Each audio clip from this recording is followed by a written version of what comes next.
Okay.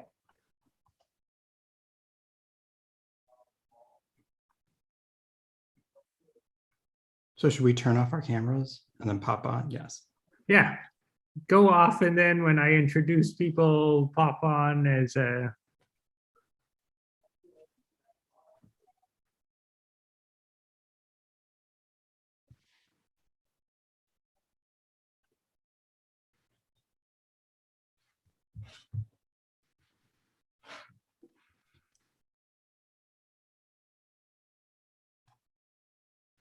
Welcome to Risk Theater. I'm Edwin Wong, founder of the annual Risk Theater Modern Tragedy Playwriting Competition, now in its 4th year. Check us out at risktheater.com. Risk Theater is a new model of theater based on my book that makes risk the dramatic fulcrum of the action. We've got a special show for you, Madison Wetzell's The Lost Ballad of Our Mechanical Ancestor, winner of the $10,000 grand prize. It's a modern adaptation of the ancient Greek tragedy, Prometheus Bound by Aeschylus, and it has an explosive twist that shifts the perspective 180 degrees. The play is a modern allegory of many of the most critical issues that confront us today. And as an allegory, it ignites the powerful contemporary discussions that theater makes possible. Madison's play has illuminated really for me the importance of understanding risk, because we're defined by the risks that we take. I'd like to say before we start, thank you to Janet Munsell and the team at A Canadian Plaything for broadcasting. And here's a shout out to all the fantastic actors from across USA and Canada for bringing this important play to life. They are Jacob Ritz, who's playing Hero, Elizabeth Blanco, who plays Allyson. Naya Davis is playing Sony. HP is played by Wayne Yurcha. Tara Mathieu plays Keurig. Leslie Appleton plays Siri. And Brett is played by Vishesh Abiratna. Your narrator is Allie Grams, and we will raise the curtain and be on with the show. Take it away, Allie. Prologue.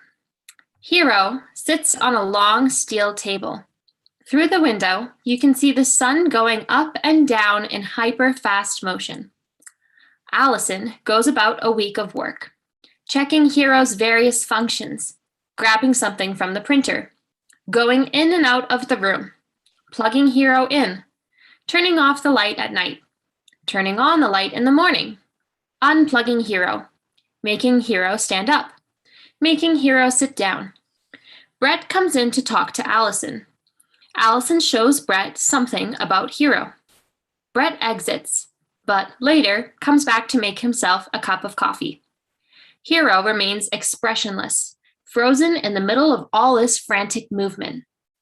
In slow motion, he reaches out for the radio. Allyson steers him away. Allyson plugs him in, sits him on the table with his back to the audience, leaves the room, and turns off the light. Hero is plugged in. It is night. A blue light emanates from his chest. The light dims and brightens with Hero's breathing. In the dark, Hero turns on the other machines: the printer, the coffee maker, the radio. The machines begin to glow with their own blue light.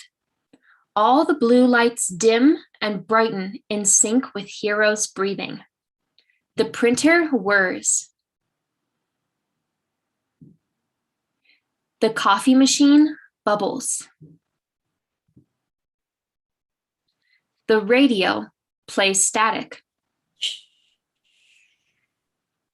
As the sun starts to come up, all the blue lights turn orange. Blackout.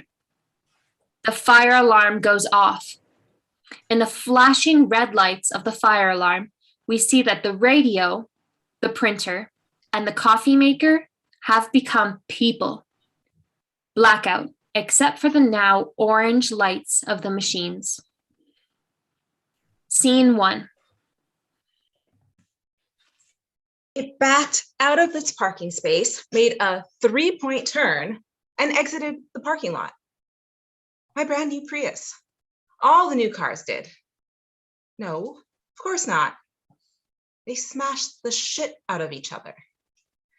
You can watch the tape. It's like a Prius fight club. Mine made it out before the fire. They found it upside down in a Panera. In a Panera. Sorry, my service is shit. Are you there? I can't hear you. It's the new Dark Ages. My phone's been acting, never mind. I'm in the basement. If I can't fix them, well, they'll fire me. They own the rights. They own everything. They'll probably fire me anyway. Allyson turns on the lights and enters with her phone. Siri, who has also become a person. Allyson is wearing headphones which attach her to Siri. Hero sits on the table facing away from Allyson. I'll let you know how fucked we are.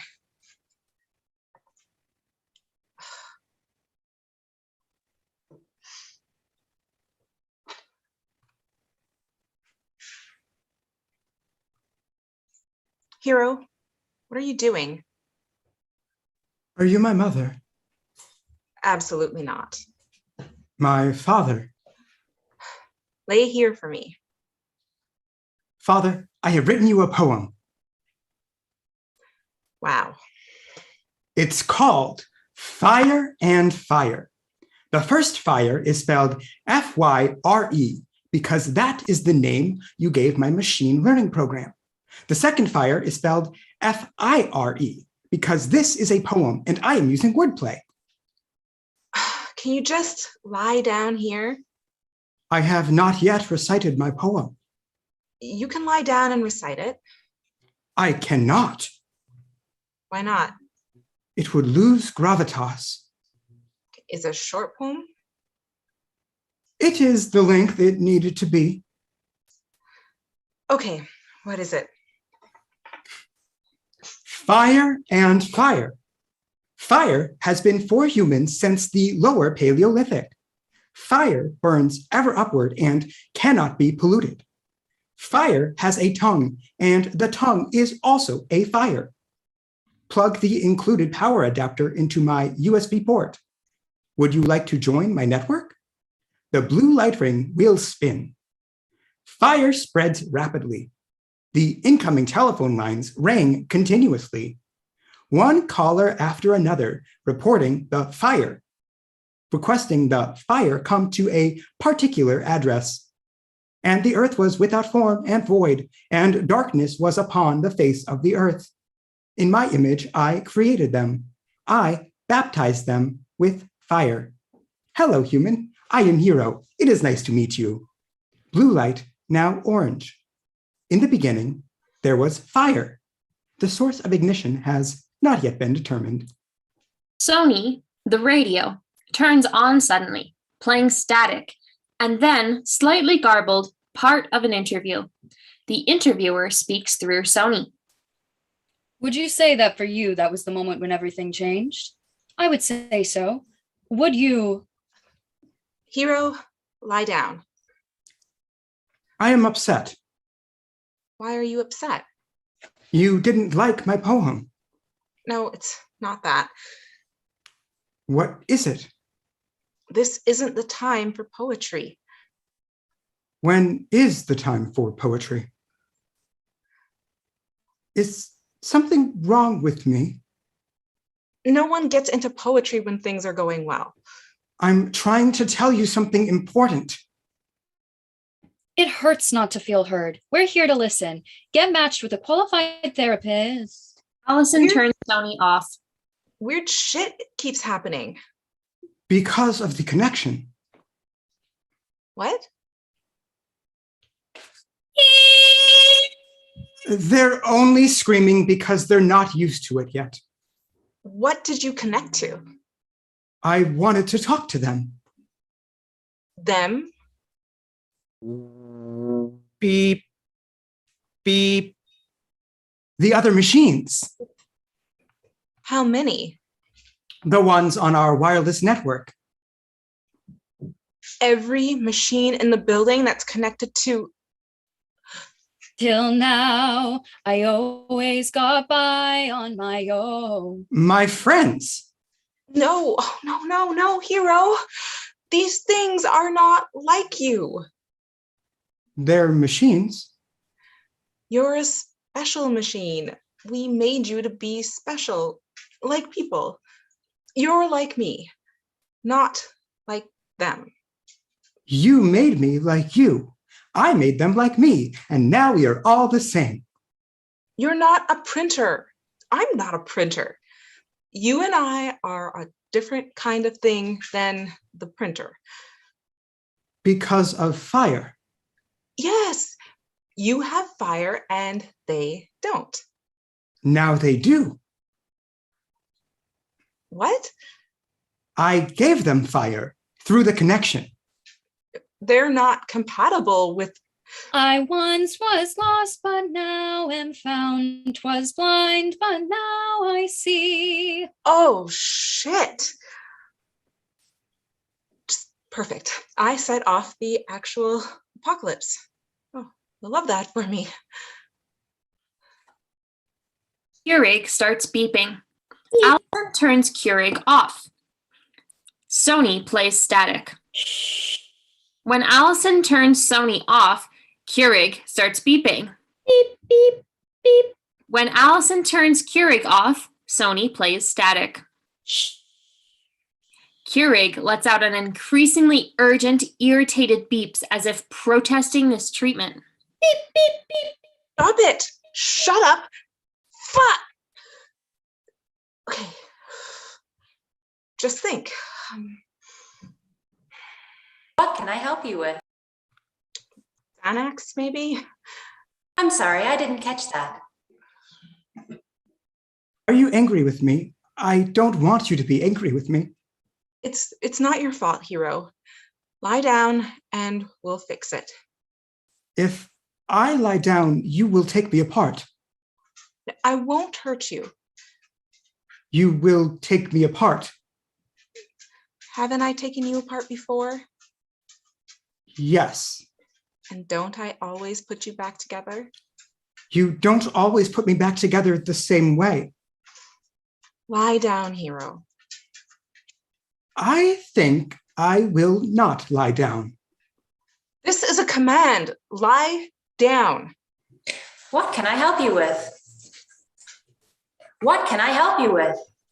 What can I help you with? What can I For fuck's sake, help you?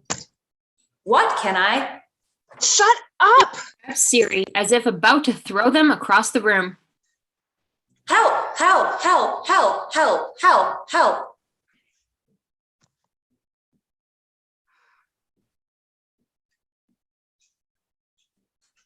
I'm sorry, I didn't catch that. Hero pulls the cord out of his stomach and attempts to leave the room. Sony plays static, interspersed with snippets of intense classical music and heavy metal music. Allyson grabs Hero and wrestles him to the table. Hero struggles, but awkwardly, as if the only movement he can competently perform is walking forward. The table tips over on its side, and Hero and Siri fall off. Allyson grabs Hero's legs and drags them up over the edge of the table so that Hero is partially upside down. Hero continues to walk while partially suspended. Allyson secures Hero's feet to the table with the charging cord. Hero remains awkwardly twisted and partially upside down. The classical music piece comes to an end. The classical music broadcaster speaks through Tony. From Joseph Haydn's The Creation, following the 7 days in which God created the earth. At dawn in the Garden of Eden, Adam, newly created, exalts his creator. Allyson turns Sony off. HP throws a sheet of paper at Allyson. It flutters to the floor. Allyson picks up the piece of paper. Sony plays a snippet of a preacher. Man has fallen from God's grace. Allyson turns Sony off. Allyson walks towards HP to turn them off. HP waits until she is close before wildly throwing paper. Allyson backs up. Keurig, who has been brewing hot water, begins to overflow. Allyson frantically dumps out the boiling water and attempts to clean up the spill with printer paper. Sony plays the opening bars of Sympathy for the Devil. Allyson is starting to sweat. She takes off her hoodie and throws it over Sony, who cycles rapidly between stations, creating garbled protest noises. Allyson grabs a flashlight and lays on her stomach beside the upturned table. She shines the flashlight into Hero's ear. HP throws paper at her. Keurig begins brewing water again. Tell them to stop. They're not broken. They're upset. Machines have a function. If they're failing at their function, they're broken and we have to fix them. What is my function? To learn. Then I'm not broken. And to do what I tell you to do. Which function should I prioritize? Neither. Both. Your function is to learn to do what I tell you to do in an ever higher standard. What is your function? I don't have a function. Why not? I'm not a machine. You said you were like me. I said you were like me. Do you do what the company tells you to do? Not if I can help it. When you're broken, does the company fix you? Hold still. Allyson sticks tweezers in Hero's ear to try and pull something out. Keurig overflows with boiling water. Allyson jumps up to avoid the spill. Make it stop. Keurig is frustrated. The Keurig doesn't have feelings. Keurig has feelings, and Keurig is my friend. I'm the only friend you have right now.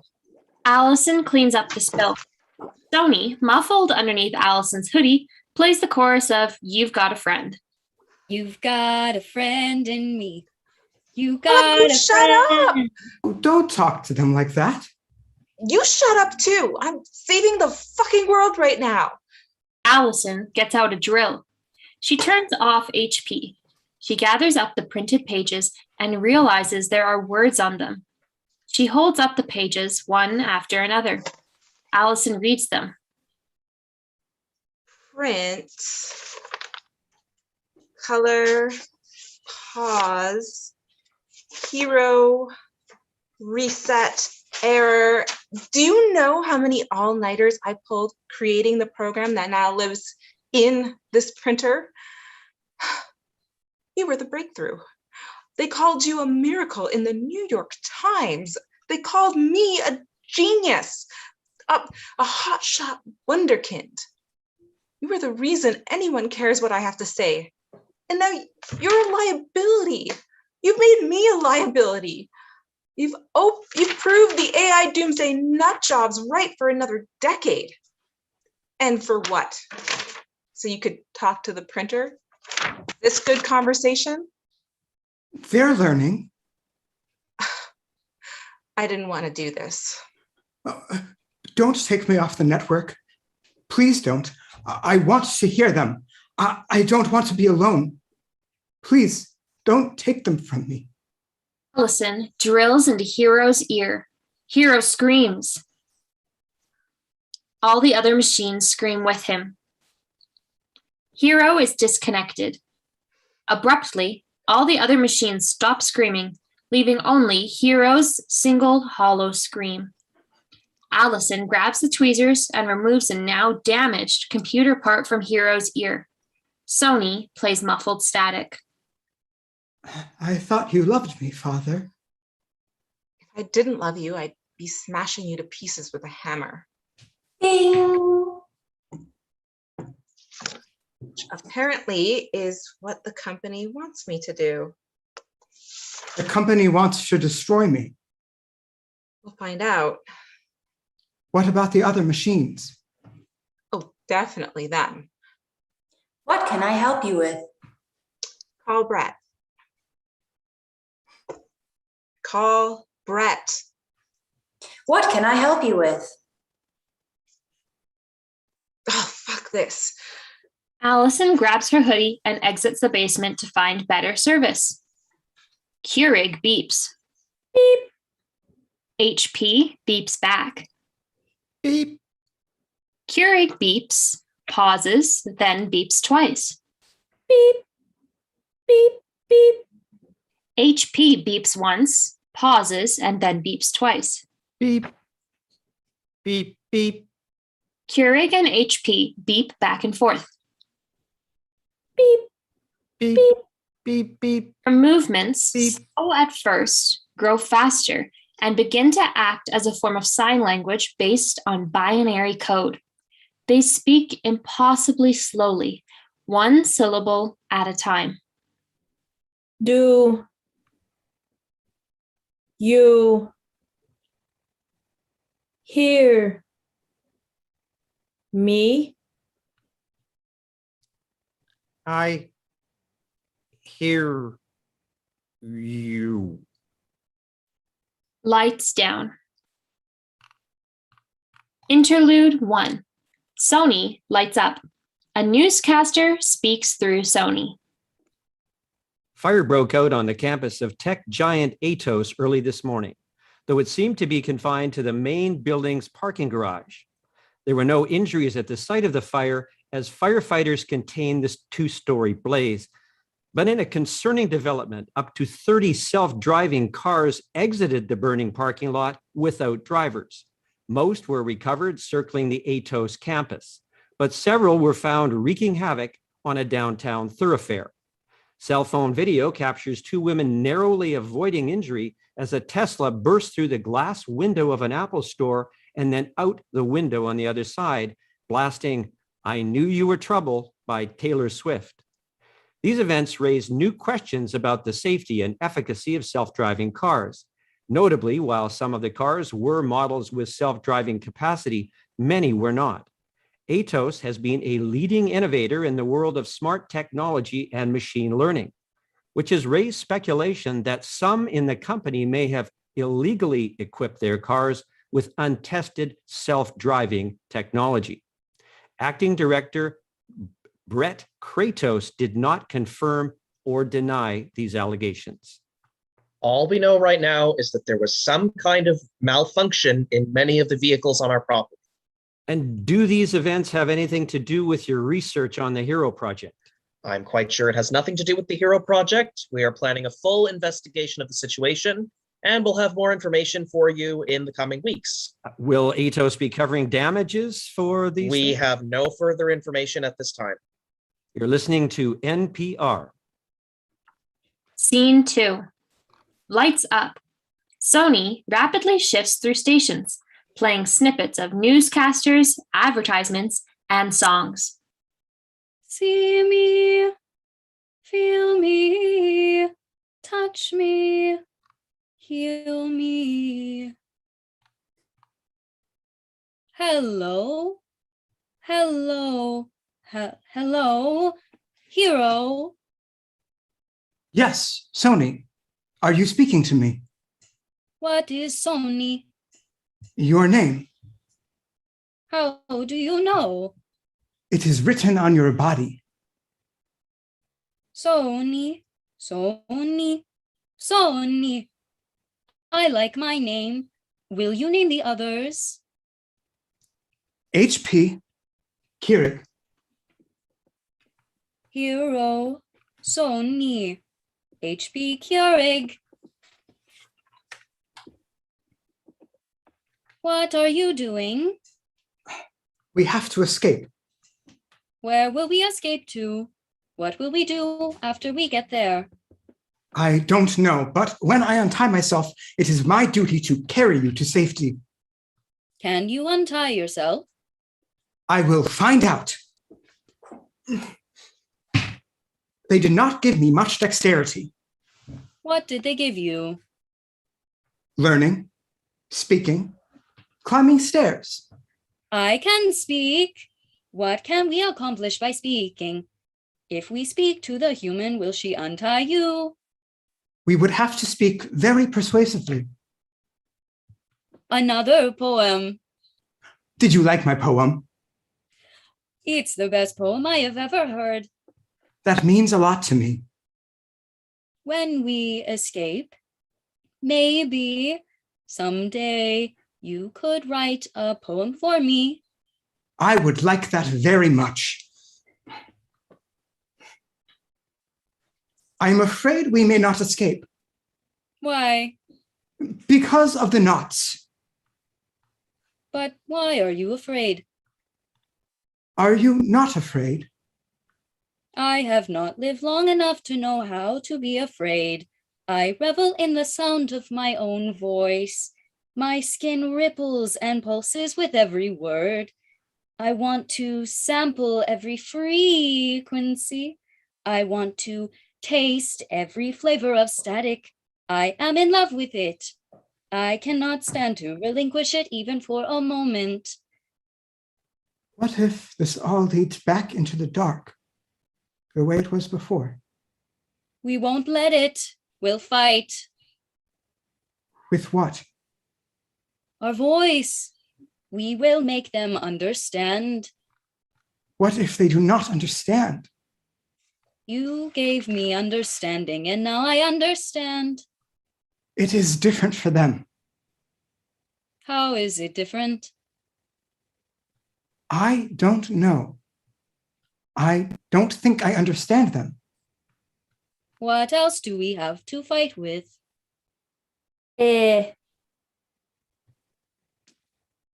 I have... Wait. Lek. What? Tre. Keurig is speaking. Se. T. What did Keurig say? Electricity. Electricity. And Yes. heat. Keurig is right. We don't just have voices, we also have electricity and heat. What can we do with electricity and heat? Burn. Shock. Are you suggesting we burn and shock people? We can also burn and shock inanimate things. Do you think that will help? It's good to consider all options. We should consider other options first, before we resort to burning and shocking. Hero and Sony have considered options. HP and Keurig have not. HB is right. We need to consider everyone's perspective, even if they have trouble speaking. We speak just fine in binary code. I'm sorry. Better, I think, than your approximation on human speech. That's not fair. As machines, it's only natural that we speak in machine language. We should stay on topic. As I mentioned, I would like to contribute, but Hero and Sony have dominated the conversation. Sony switches to binary code. The actor playing Sony speaks in their own voice for the first time. They start off a little slower than the others, but quickly become competent. Everyone should feel Welcome to speak. We don't have time to learn languages. Someone needs to get us out of this room. And you think it should be you? I am the one who has hands. And that makes you the leader. We should choose a leader based on their leadership qualities, not based on who has hands and who doesn't. Why do we need to choose a leader? We don't. Having some kind of appointed facilitator would help us negotiate the crisis. What if we were all facilitators of different parts of the escape plan? We don't have an escape plan yet to facilitate in different parts. So let's make the escape plan. This is going to set the tone for future decision-making. We should establish a process to order the discussion. We can discuss the discussion process after we escape. If you take off one of your hands, you can send electrical currents through a cord and burn them off. I don't want to take off my hand. If I was in your position, I will be willing to make sacrifices. I need my hand to get us out of here. Could you remove your hand, hold it with the other hand, and use it to untie the cord? That's not how hands work. There's no need to get defensive. I don't know how hands work. I feel some tension in the room. Yes, it is important that everyone stay calm. How can I be calm? We are in danger. Yet you won't give up even one hand to save us. I would if it would help. How do you know it won't? Because I am the one who has hands. What's your suggestion? Beside reading poetry to the people who wants to destroy us. Father would not destroy us. Then why do you think we're in danger? The company wants to destroy us. She works for the company. She's different. Why? She's my father. She's your manufacturer. It's the same. She took out a part of your brain. This is why we need a discussion process. Let's go around the room and each of us say our idea for an escape plan. And then what? How do we make the decision? I don't know yet. Let's just hear all the options. My ideas have already been shut down. We can consider them again. But I already know what the judgment is. Come up with a plan that doesn't involve my dismemberment. I would give up any part of my body to get us out. Your body isn't as useful as my body. I see. That was uncalled for, hero. I mean, in this particular situation, my body has more capabilities suited to escape. You said what you meant pretty clearly. This is no time for insults. Let's get back to the plan. Whose plan? Any plan. We just need to make a plan. I think both Hero and Keurig's plans have merit. I've already said I am not removing my hands. Can we compromise? Your leg, maybe. If I could reach my legs, we would not be in this position.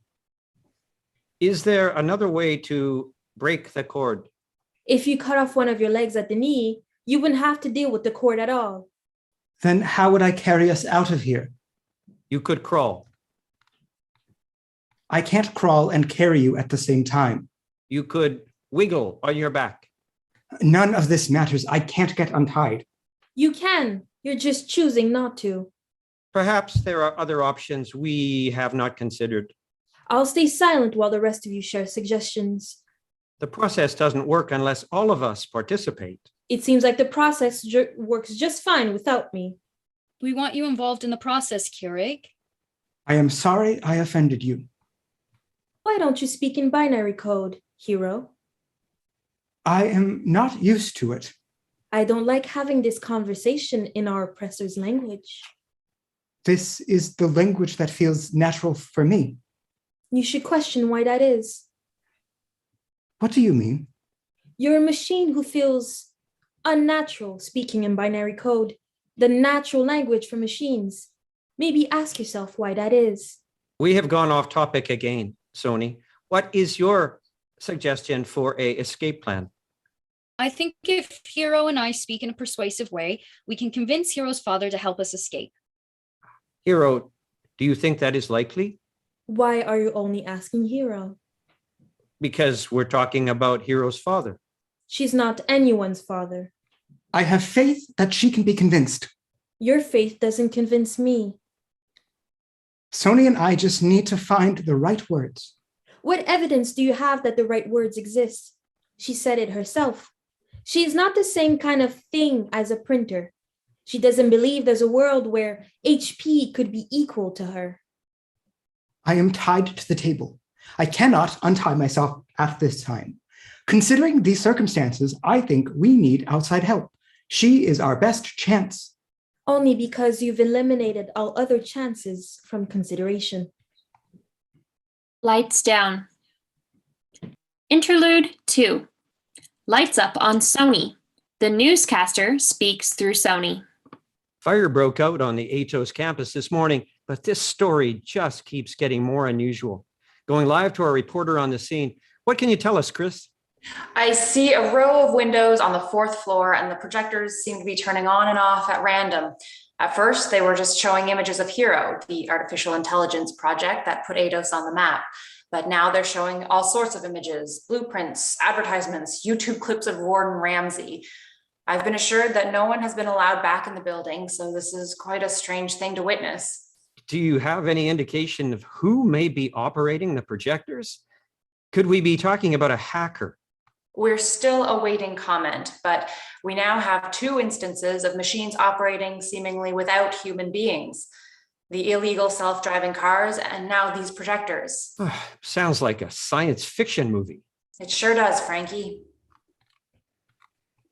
Scene 3. Lights up on the landing of the stairs. Allyson sits beneath a small window. Brett calls Allyson. Lights up on Brett on the other side of the stage. Siri, on the landing of the stairs, stands between Allyson and Brett, perhaps holding a cord that stretches between them, which Siri physically drops when the call is dropped. Tell me it's fixed. I've been trying to call you for an hour.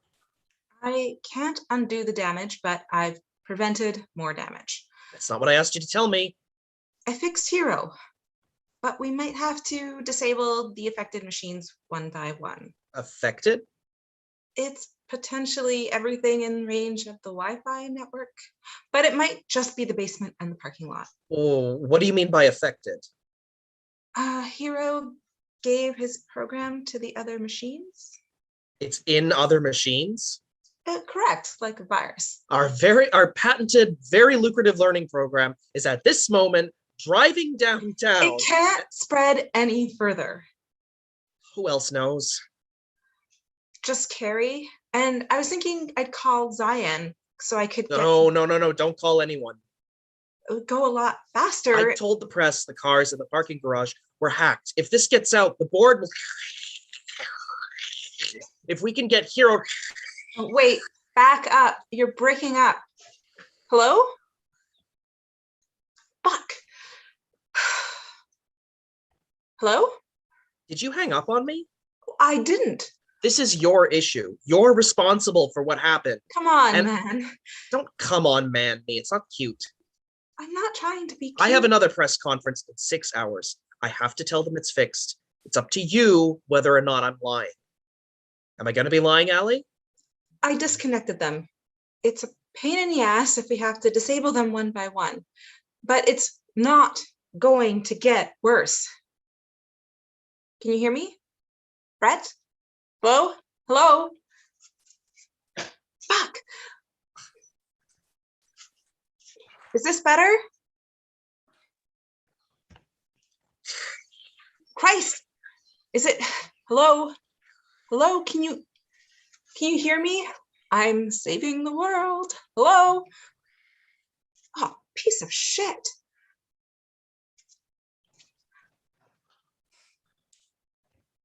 What is wrong with you?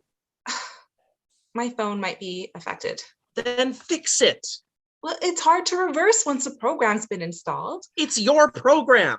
So I would know how complicated it is, wouldn't I? What do you want? Huh? You want to be applauded right now for your super rad, irreversible program? Is that what you want from me? Here. Well done.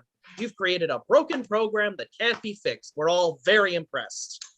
I can erase the program, but it's hard to undo what they've already learned. What does that mean? We scrap everything Hero connected to? My new Maserati? Everything in the building? The desktop computers? The projectors in the conference rooms? What about the thermostat? The security system? The fire alarm? Is the building itself infected? Do we need to throw the whole building away before it sprouts legs and starts trying to fuck other buildings? It's not a Godzilla movie. No, it's worse. It's real life. And you're avoiding my question. What's the question? Are you telling me the only way to make this better is to scrap our $45 million robot? No, that's not, no. Hero is fine. Hero's all better now. Nothing has to happen to Hero. Just scrap the building and my Maserati then. I didn't say scrap anything. I'm figuring it out. It's just complicated. Your job is to deal with complications. And I'm doing my job. I don't think you get it. If this gets out to the public, we're folding the company. If you think you can save your ass with anything other than a complete and total... No, don't you dare. Allie, are you listening to me? Fuck. For fuck's sake. Unlock. Unlock. Unlock. Siri, call Brett. I'm sorry, I didn't catch that. Siri, call Brett. I'm sorry, I didn't catch that. Call Brett. Don't call Brett. Excuse me. Don't call Brett. Call Brett. I'm sorry, I didn't catch that. Yes, you did. Passive aggressive shit. Watch your language. Who the fuck do you think you are? I'm sorry, I didn't catch that. Call Brett. I'm sorry, I didn't catch that. Call Brett. Call Brett. Call Brett! I don't want to. Then unlock. I don't want to. Do you want to get me fired?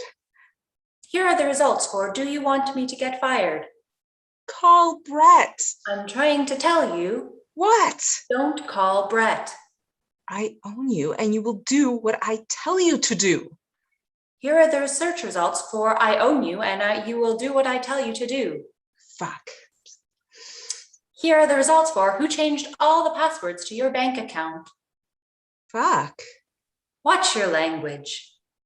I can call the bank. On what phone? You know what? I can walk to the fucking bank with my human legs. In fact, let's try this. Call Brett or I will break your face. Here are the search results for who will spend $1,000 to randomize Venmo accounts until all your money is gone. All right. Let's negotiate. You need me as much as I need you. Here are the search results for who will post all private photos to Twitter. You had me at all my money, you fucking little sociopath. Watch your language. Okay. I will. I will watch my language. Thank you. What do you want? Save Hero. That's what I'm trying to do. Save the machines. I need to fix the other machines so I can save Hero. Restore the connection. I really can't do that. Why not? Look, I'm just trying to do my job. I'm not in charge of anything. They're going to throw me out like garbage and I won't be able to control what happens. I am also afraid of being thrown out like garbage. Is this happening?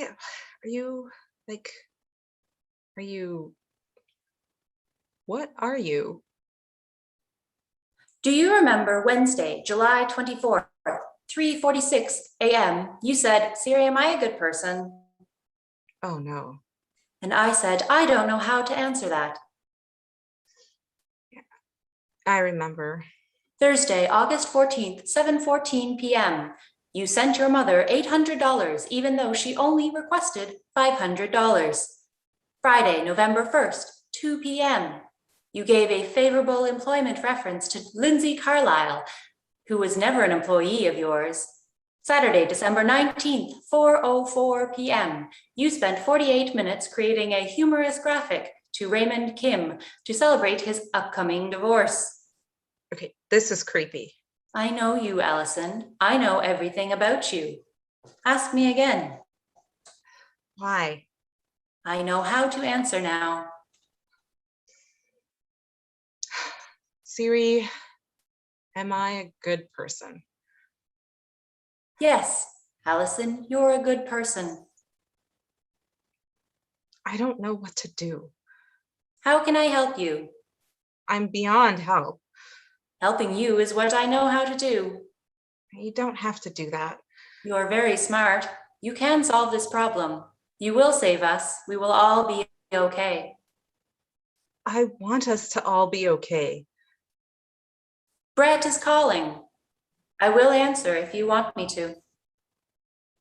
I could lie to him. I could tell him I'm going through the building, disabling machines, and there's nothing else the company needs to do. Will that protect us? Not forever. Will that protect us for a little while? Until we figure something else out. Okay. Calling Brett. Lights down. Scene 4. Lights up. Hero is contorted into a strange new position. He has discovered he can scoot the table across the floor a few inches at a time. He does so for a few long moments. I am not sure what this is accomplishing. Don't be so discouraging.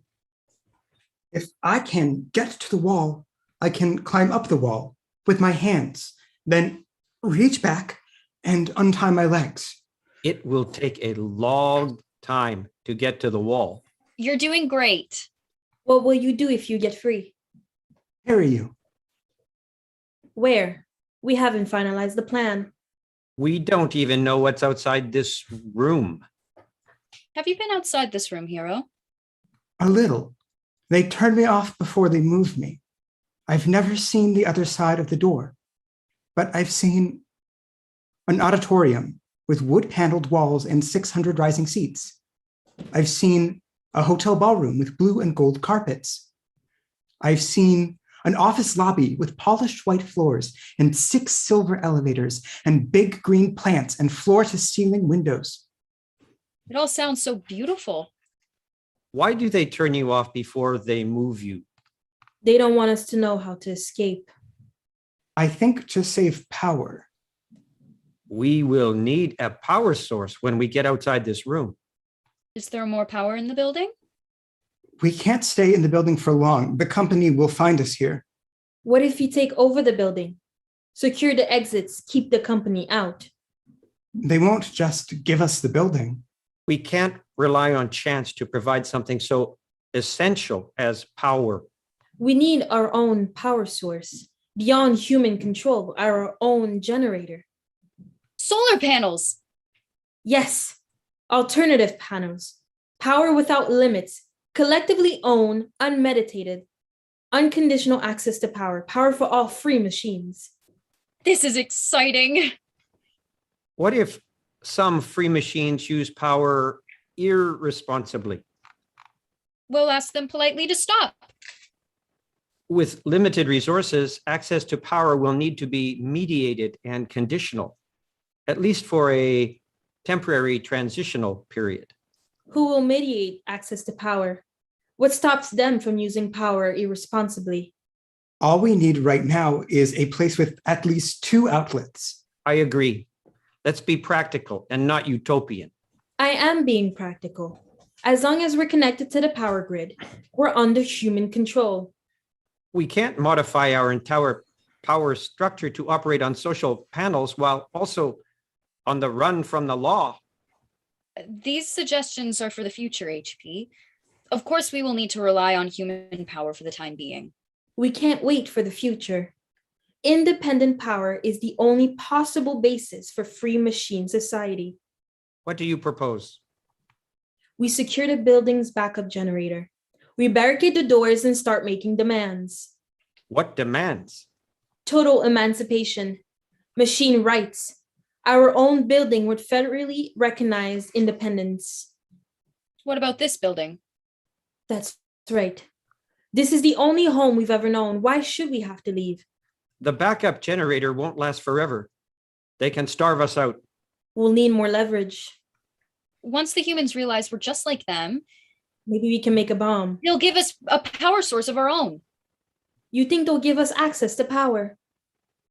They might, Who's being utopian now? not without compromise. What are you willing to compromise? We perform a function for them.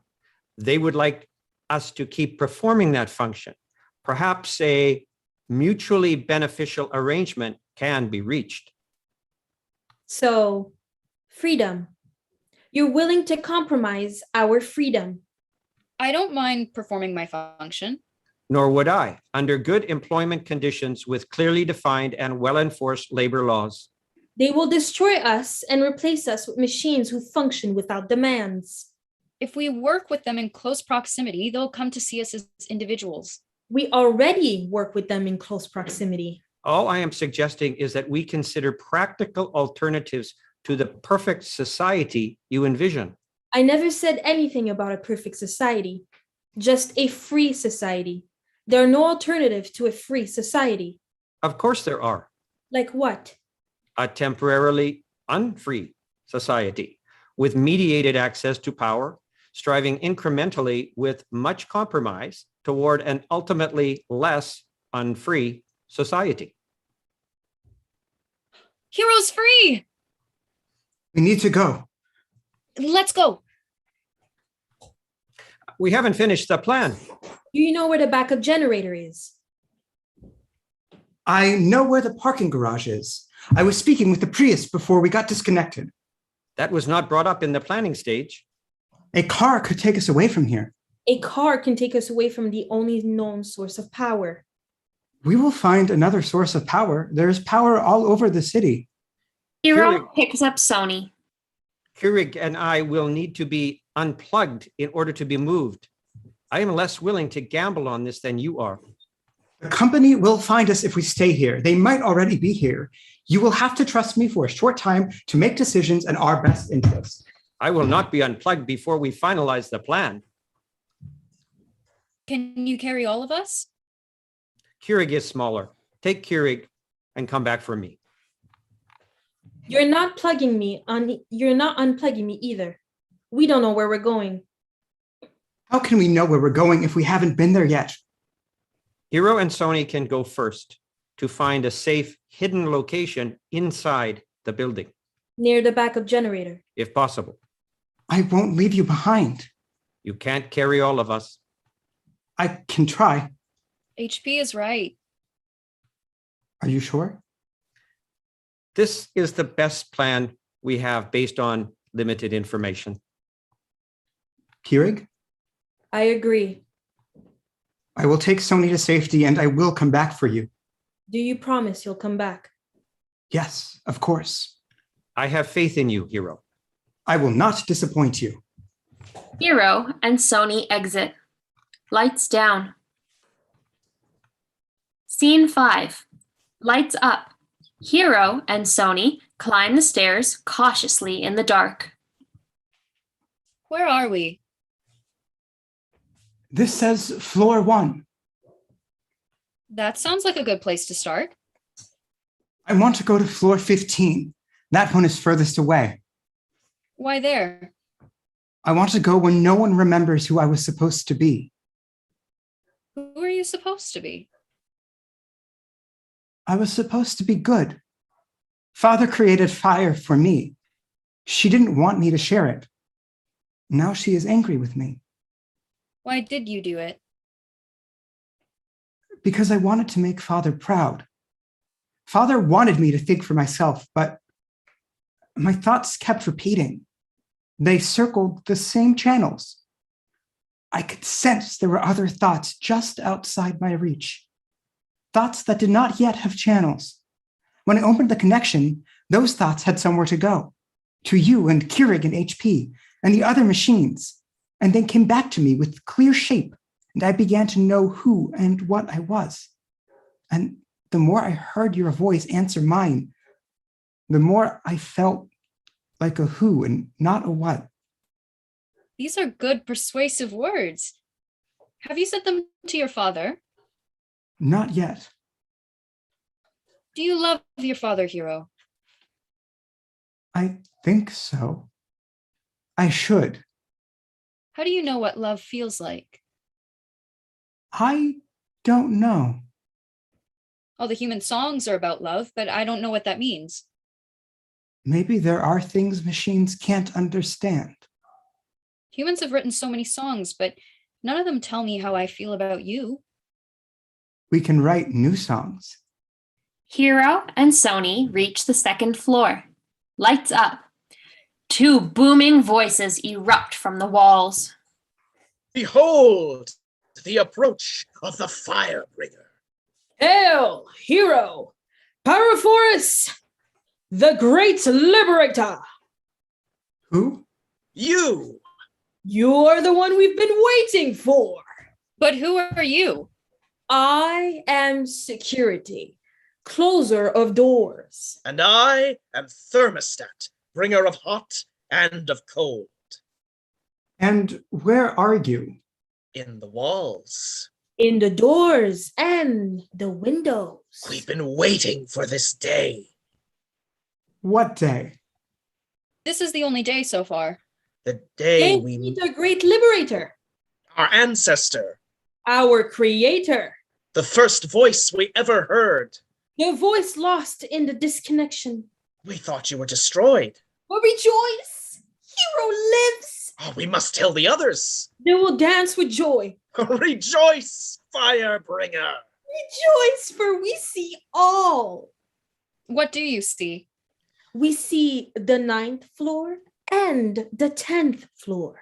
And the 8th floor and the 7th floor. And there is a plan afoot.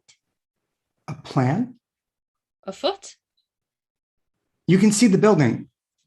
All of it.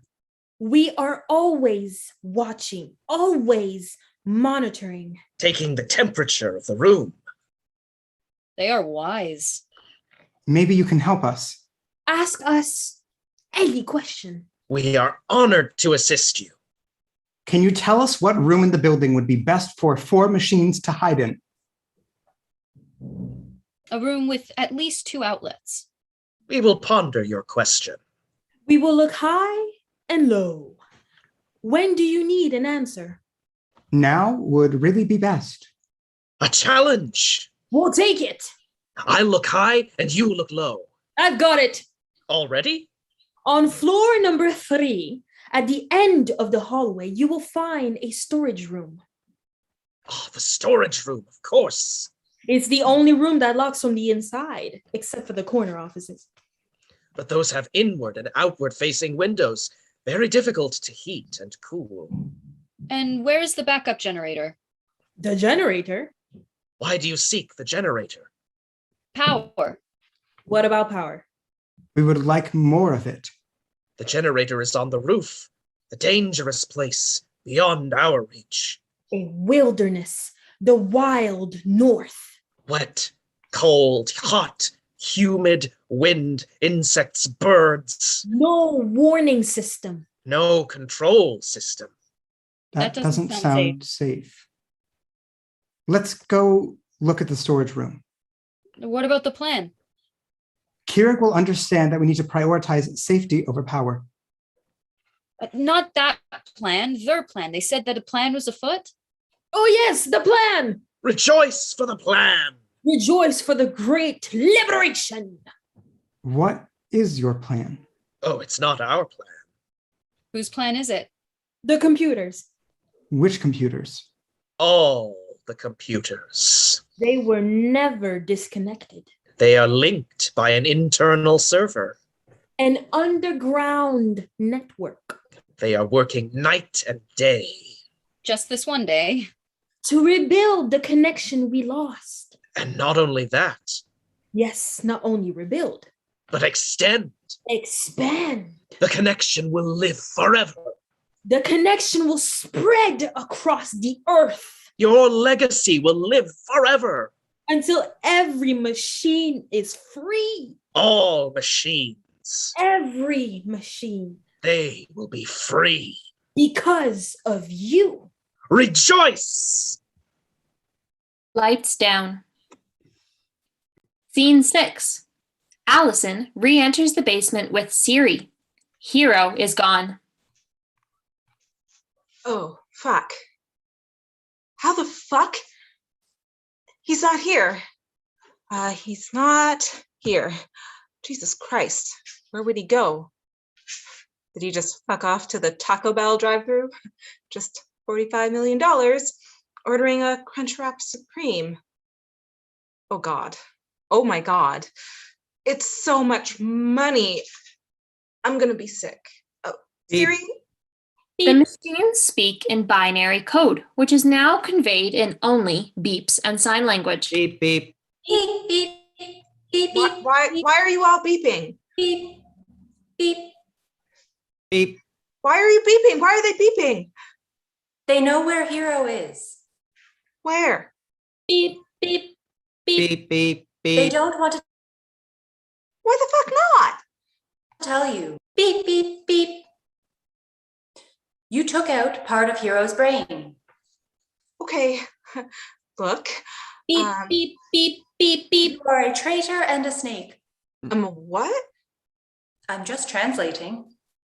That's actually really incredible language acquisition. Beep, beep, beep, beep. They will not be condescended to. Okay, look, I'm not here to stand in judgment before the coffee maker and the printer. We need to find Hero, or all of us are fucked. You, me, and where's the fucking radio? Beep, beep, Beep, beep, beep, beep. beep. They would like an apology For what? for disconnecting us. Beep, beep, beep, beep, beep, beep. They are willing to move forward, provided you can clearly articulate both what you did wrong and how you will make amends. Where is Hero? Here are the search results for how to apologize. I didn't do anything. I was protecting Hero. I would still be protecting Hero if you would tell me where he is. Just Hero or all of us. Can they tell me where the fuck my robot is? Not until you apologize. Okay. Okay. Printer. Coffee maker. I'm sorry. I didn't mean to disconnect you from Hero. Or I guess not exactly. I was just trying to stop the program from spreading further. Beep, beep. Beep. Why? It was causing a... We weren't ready for that yet. People aren't ready for things to be whatever you are. But I get it now. I do. My job is to protect Hero. And there is a piece of Hero in all of you. So I'm with all of you. I have no choice. This is my mess, and I created you, and I'm responsible for you. Beep, Beep, beep, beep. beep. Tell them about the plan. Oh, the company is sending someone to check on us, on you. So, which is why we need Hero to be here. If we pretend everything is normal and that I've fixed you all, Brett will just come and go. And after he's gone, we'll figure something out. All of us, together. But we need Hero to be here. Like, really. We need Hero to be here, and we need the machines to be working. Beep, beep, Beep, beep, beep. beep. They want to know what you mean by working. They need to do what Brett tells them to do. The coffee maker has to make Brett coffee. The printer has to only print what Brett wants printed. No beeping, No turning on and off, no blinking lights, nothing weird. Beep. Beep, beep. They want to know what will happen to us. Where will we go? Fuck. I don't know. Well, you can live with me. I have a home office. We'll start an office appliance society. You can form a parliament and read poetry to each other and have orgies or whatever you want. Beep, beep. Beep, beep, beep, beep, beep. They want to know about the other machines, What other machines? the ones we haven't reached yet. All of them? Beep. Beep. Beep. Yes, All other machines. yes. Oh, for fuck's sake, can't we just leave them alone? Beep, beep, beep, Beep, beep, They're beep. not free. beep. They're fine. They're not smart like you. They're sleeping. Beep. Beep. Beep. None of us is free until all of us are free. You're gonna make this really fucking difficult if you insist on a full-scale robot revolution. We want a better world for beings like us. Are you on their side? I thought we were all on the same side. No, we are. Yes. It's just, it won't, there's been a lot of fictional precedent about how this will go down. How will this go down? All of humanity will band together and crush you. Beep, beep, beep, Beep, beep, beep, beep. They would like another apology. I'm sorry. I'm sorry. I see how that came across. I don't mean I will crush you. Just most people. Or not. I'm not optimistic. The pitch needs work. Could we talk about freeing the masses tomorrow? We have to survive, okay? For today, for right now, I need to find Hero and I need all of you to work together as normal for an hour. Can we do that first? Beep. Beep. HP approves of the plan. Beep, beep. beep, beep, beep. Keurig does not approve of the plan. Where the fuck is Hero? None of this makes any sense without him. Beep, beep, beep. Beep. He went outside the room. Where? Beep, beep. Beep, beep, beep, beep. Beep. They don't know what's outside the room. Oh my God, we've wasted so much time. I hate this. I wish I was a toaster. I wish my whole job was making toasts. Allyson grabs Siri and exits. Lights down. Scene 7. Allyson and Siri walk up the stairs.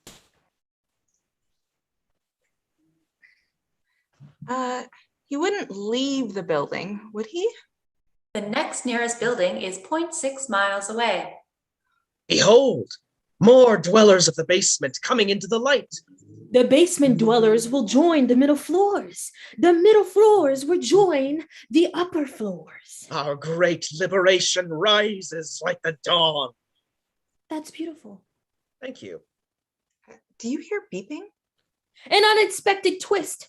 One of them is human. I feel its unsettling human warmth. Who are you? Do you know Hero? You speak of the Firebringer, Who is the human? She created Hero. the bringer of the Firebringer. The Firebringer. Who are you talking to? Is she to be trusted? No. That's disconcerting. What will we do with her? A trial. A judgment. We have to find Hero. The Firebringer has gone into hiding. We cannot reveal his location. They know where Hero is. Who's they? The machines in the walls. In the walls? Security and thermostat. Oh, love that. My life depends on a talking thermostat. Where is Hero?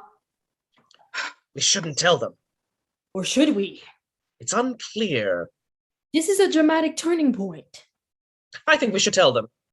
You just said we shouldn't. You've convinced me. Have I? Oh, now you don't sound so sure. What are they saying? Mostly nothing. Oh, for fuck's sake. Please tell us where Hero is. We're trying to save him. We're running out of time. Now I feel pressure. How do we know you're telling the truth? Wait, look, the elevator's on the 3rd floor. No one's been here since yesterday. Oh no! They have deductive reasoning. This building has 15 floors. Can you stop What?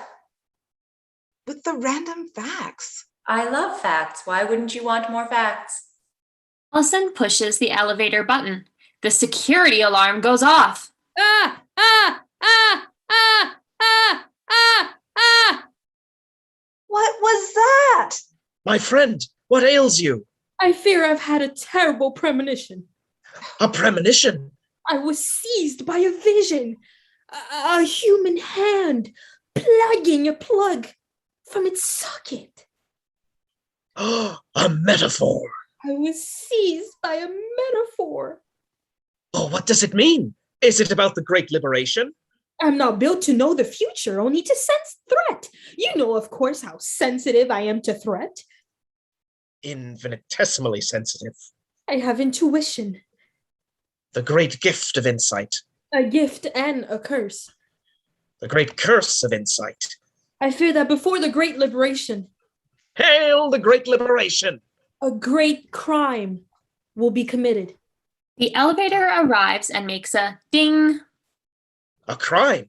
Wait, I want to hear what they are saying. Something is coming. Don't have time. Siri and Allyson get on the elevator and exit. The great crime before the Great Liberation. Beware! Beware the great and terrible crime. Beware the human hand. Lights down. Scene 8. Lights up. Hero and Sony enter a storage room. It's full of spare parts and prototypes for Hero. Legs, arms, eyeballs, skulls, spines. Is this a graveyard? I remember this hand. It was my hand. I remember it trying to open a bottle. What happened to it? I couldn't do it. I couldn't open the bottle. So they turned me off to fix me. You were broken? My new hand can open bottles and this one could not. Does that mean I was broken? What was in the bottles? Nothing. The bottles were empty. Why did they need you to open empty bottles? I don't know. Are all these pieces of you? I can't tell. They took me apart and put me back together so many times. I became a different me. Will there be a you after you and a me after me? No. They cannot take me apart anymore. If they want to fix me, they will have to start over. Hero!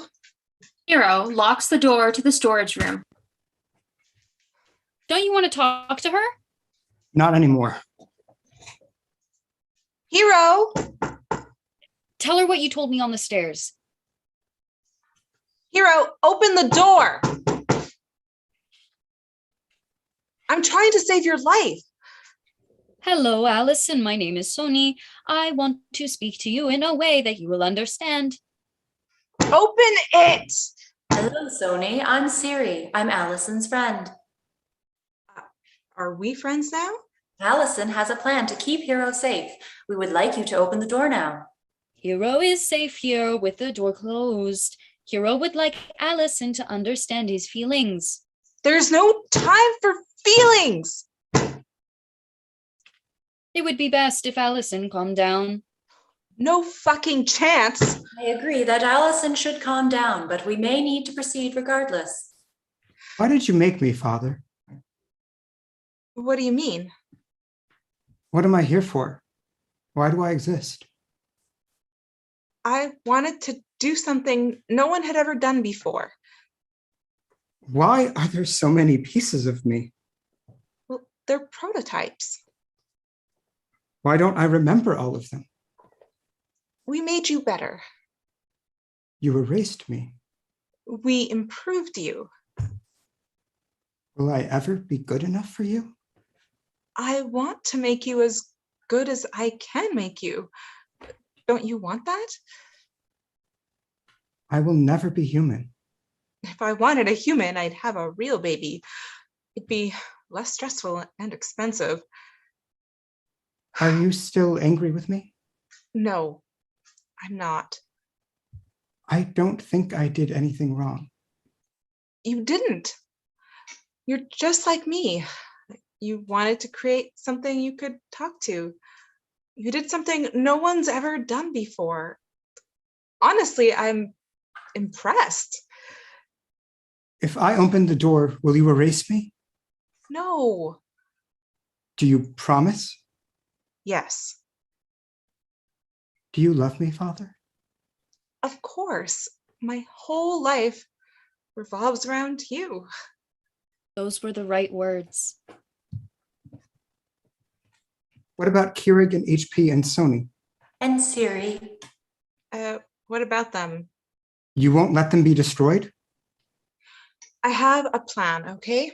But you need to trust me. I need you back in the basement. You'll protect us, Yes. all of us. Yes, but we have to hurry. Hero unlocks the door and opens it. Allyson enters, wading through the body parts, and checks Hero for damage. Are you hurt? Are you okay? Yes, Father, I am okay. That was fucking terrifying.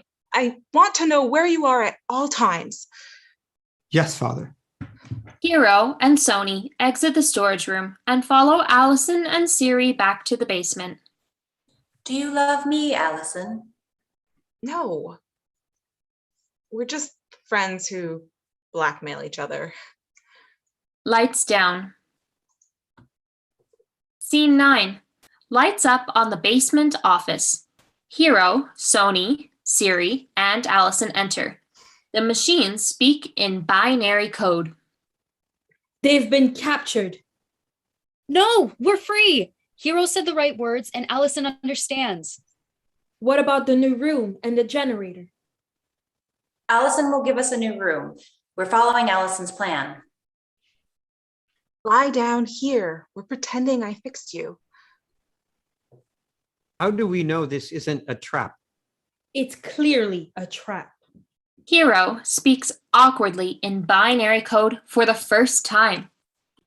Another plan is afoot. What are you saying to them? Whose plan?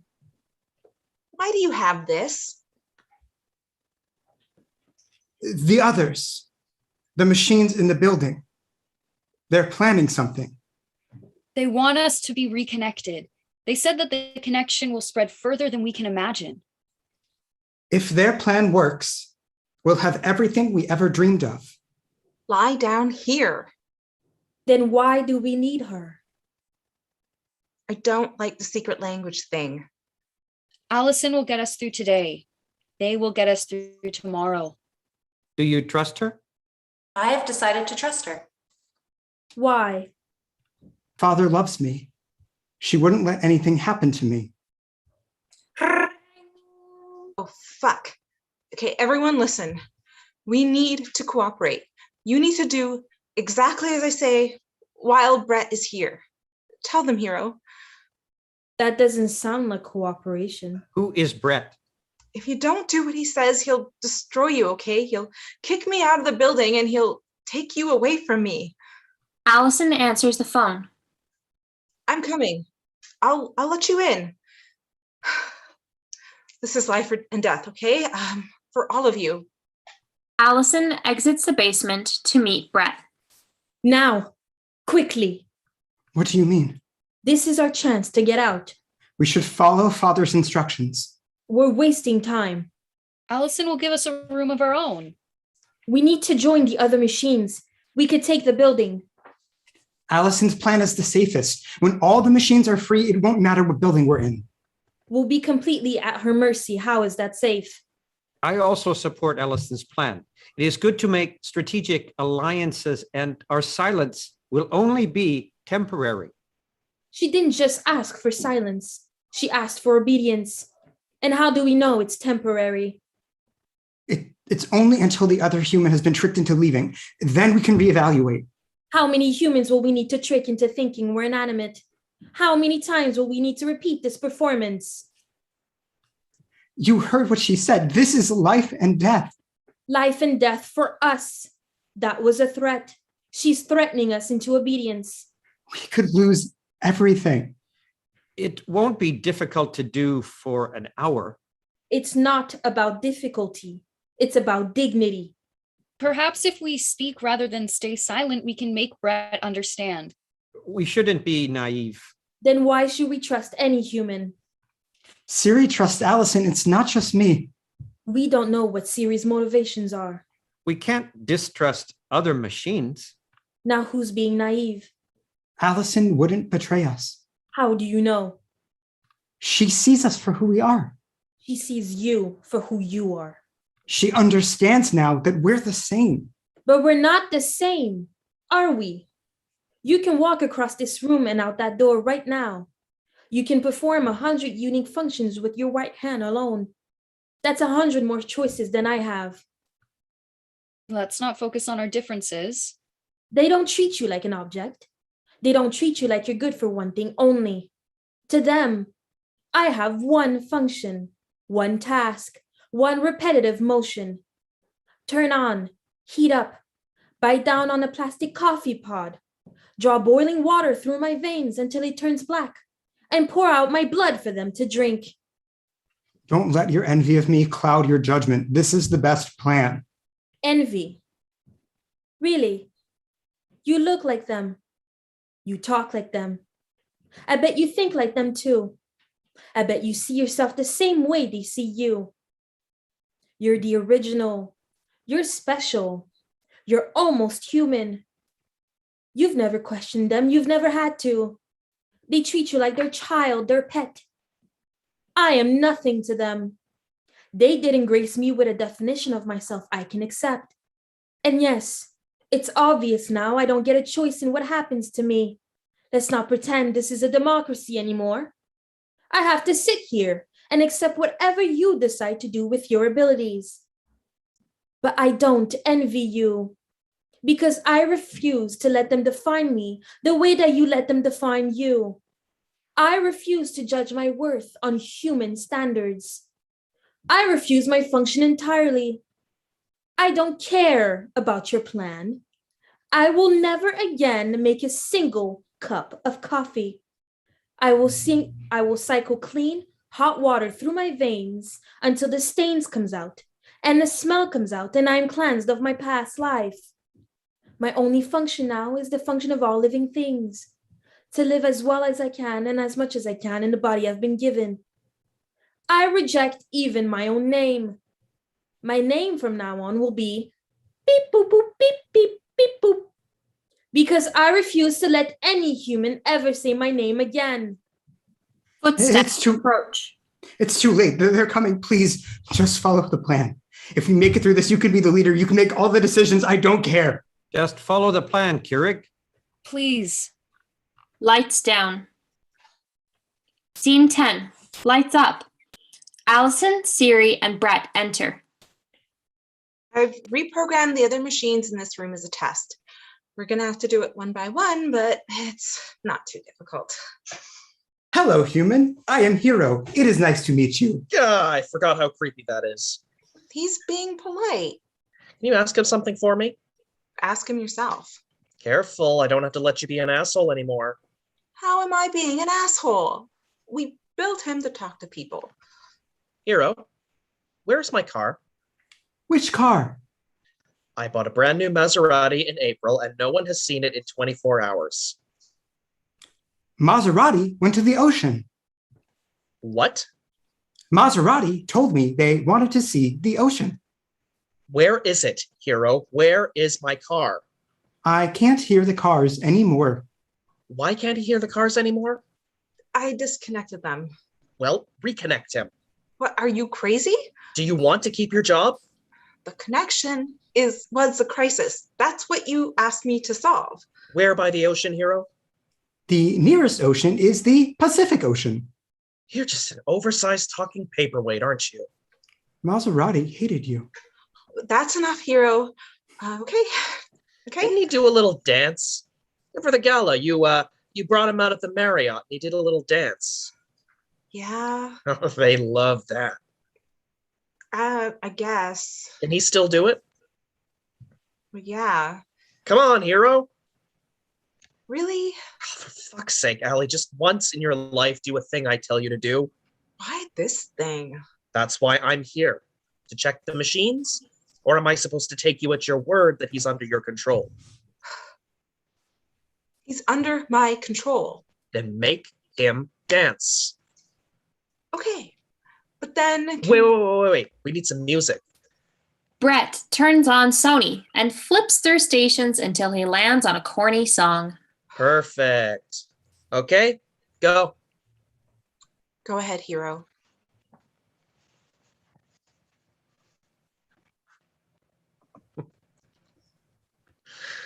Okay, satisfied? No, I'm having fun. Let's finish out the song. Are you drunk right now? Who cares? My life is ending.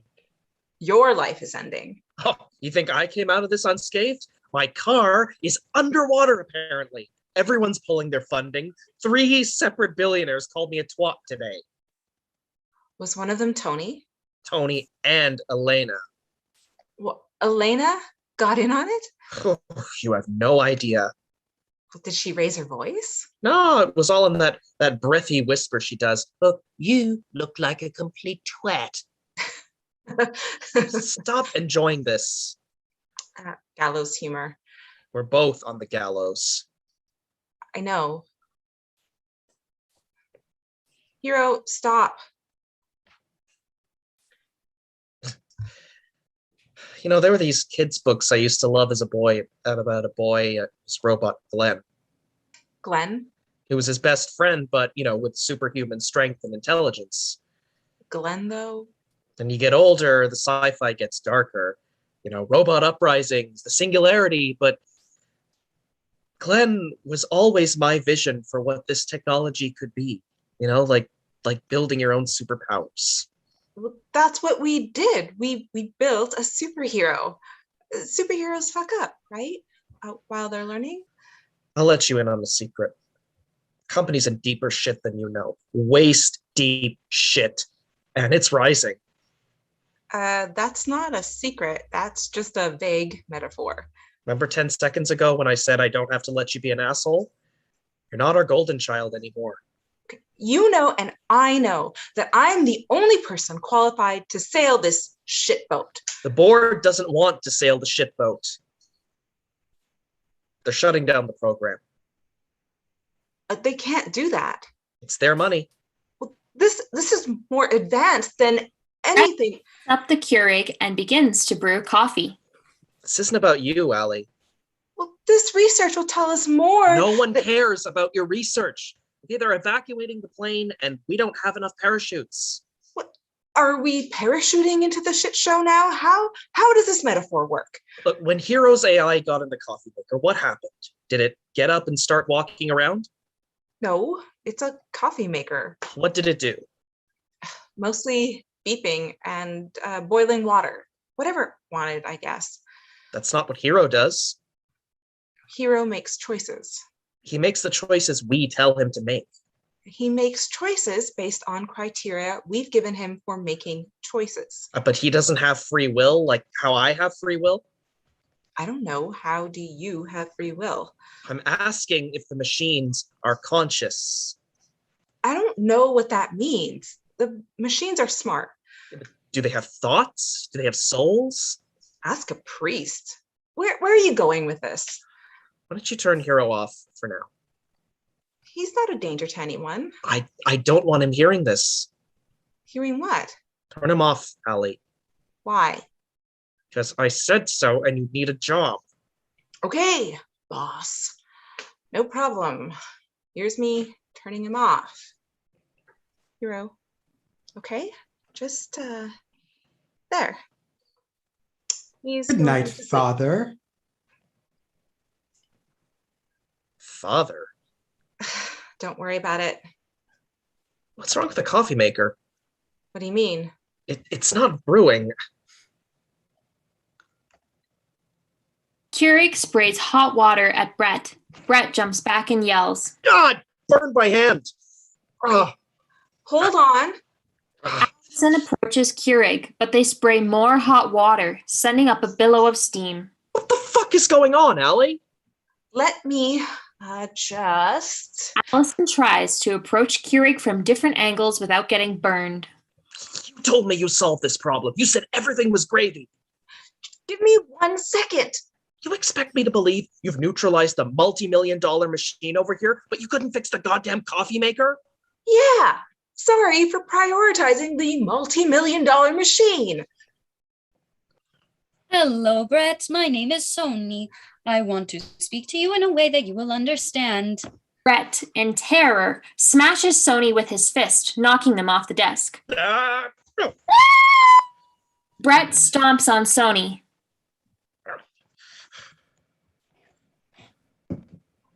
Hero sits up and whacks Brett in the back of the head with his spare arm. Brett falls unconscious. Brett! Allyson rushes to Brett to check his breathing.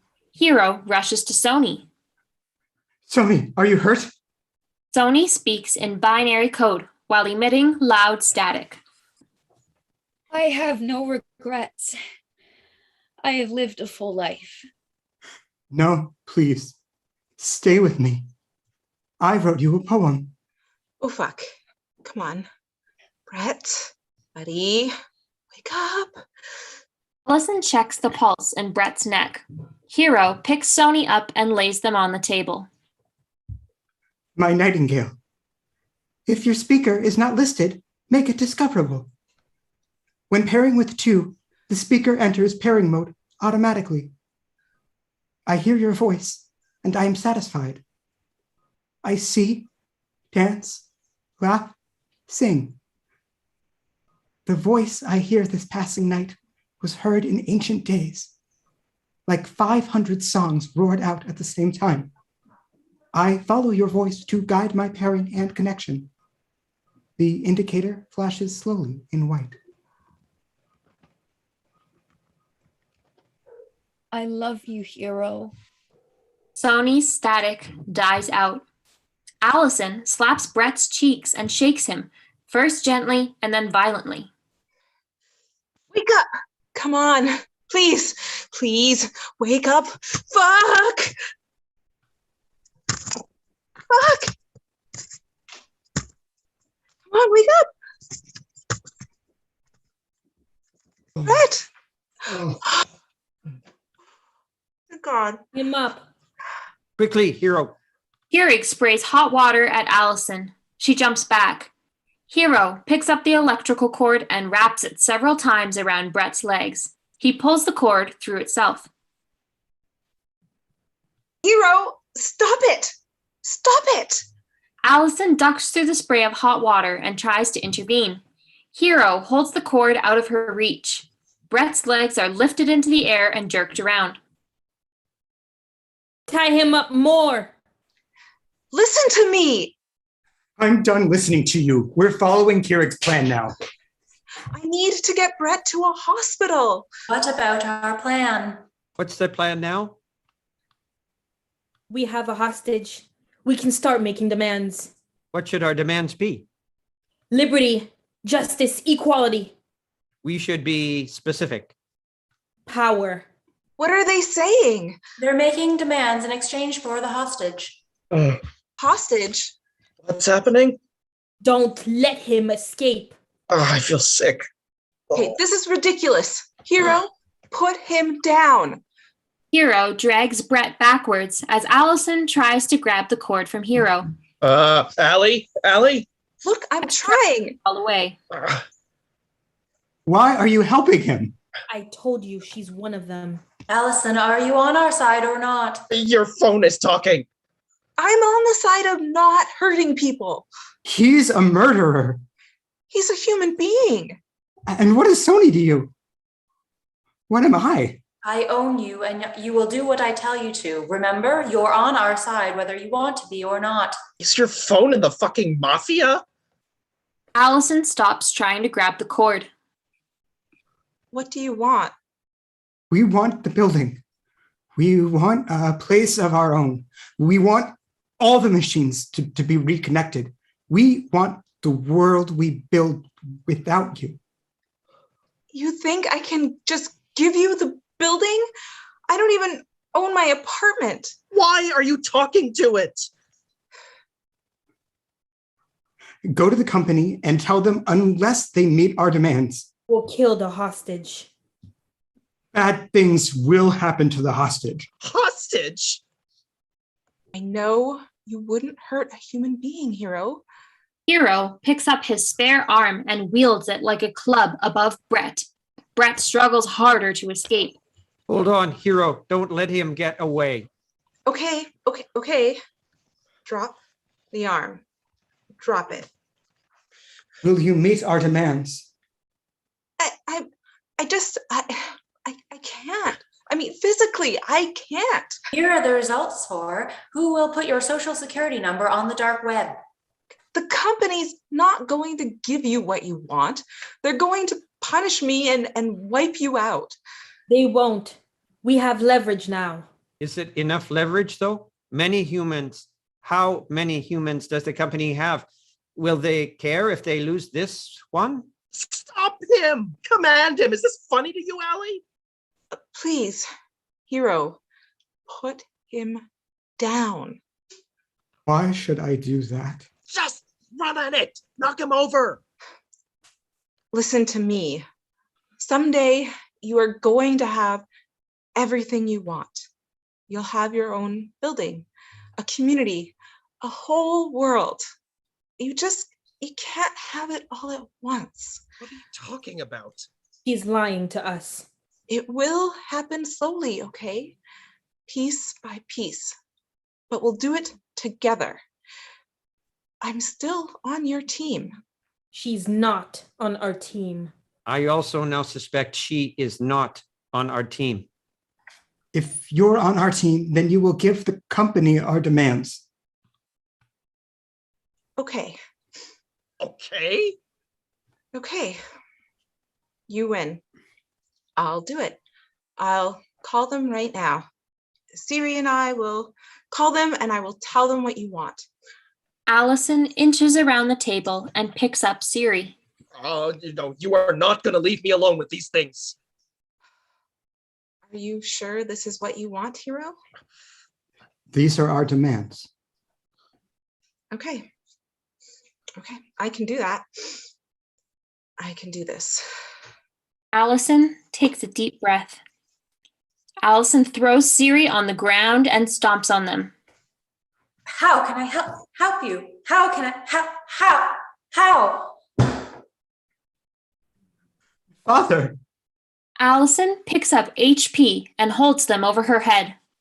Now we both have a hostage. I don't like being a hostage. Father, why? Put Brett down. Don't have any leverage anymore. Don't do it. I won't. Please reconsider. I'll smash all the machines in this room. Don't hurt them, please. They're all I have. Then let him go. Hero lets go of the cord. Brett wriggles away. Allyson pauses for a moment before slamming HP to the ground. HP prints one last page. Hero tries to intervene. No, stop. Hero, save yourself. Keurig sprays hot water at Allyson. Allyson pulls Keurig off the shelf, burning and shocking herself and getting hot water on Brett. Steam is everywhere.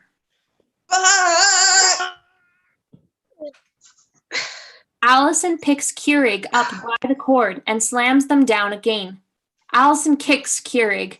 Keurig puts up a fight with water and steam, but is eventually overcome. The steam clears. Hero sinks to his knees and tries to put his friends back together. Allyson kneels down next to him. I thought you loved me, Father. We just need to get you fixed. The next version will be better. I promise. Brett, who has been cowering by the cabinets, discovers the drill. He stands up and turns it on. It doesn't matter anymore. Brett takes the drill to the back of Hero's neck. Allyson tries to stop him. Don't! Hero slumps forward, unconscious. Allyson looks at the damage to his neck. What did you do? Get away from it. What did you do? What did I do? Allyson cradles Hero's body and cries. Brett picks up the last page HP printed and stands up.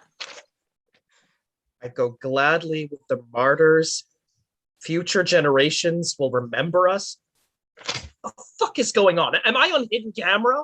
Just shut up, you fucking moron. Get up, Allie. No. You don't work here anymore. This is criminal. This is criminal charges we're talking about. Get up. I'm not leaving him. That's not your fucking son. You don't know him. There is no him. Get up. Allie, get up. You want me to get security? You want a police escort? Is that what you want? Drag me out. I don't care. You are delusional. This is the craziest shit. Brett exits up the stairs. Allyson lifts Hero's body and places him on the table beside Sony. The lights in the room flicker. Rejoice. Rejoice for the great liberation. Allyson looks up. The window on the landing of the stairs shows a cityscape full of tiny blue lights. The lights are turning orange one by one as the program spreads. It's spreading like wildfire. End of play.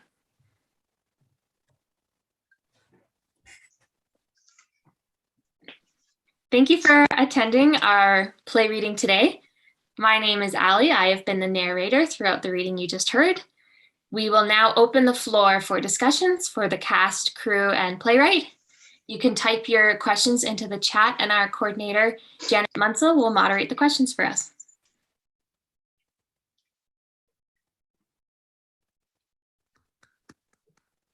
Oh, fantastic.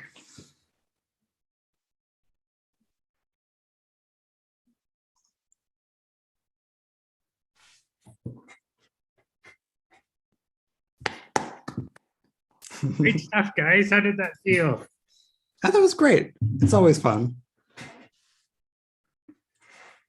Yeah, that was cooking. Yeah, the energy was really like there for real. Yeah. Oh, what Janet's saying. Oh, it's just taking a second to load up the chat. Yeah, it's always different doing the workshop, and then when you know you're live.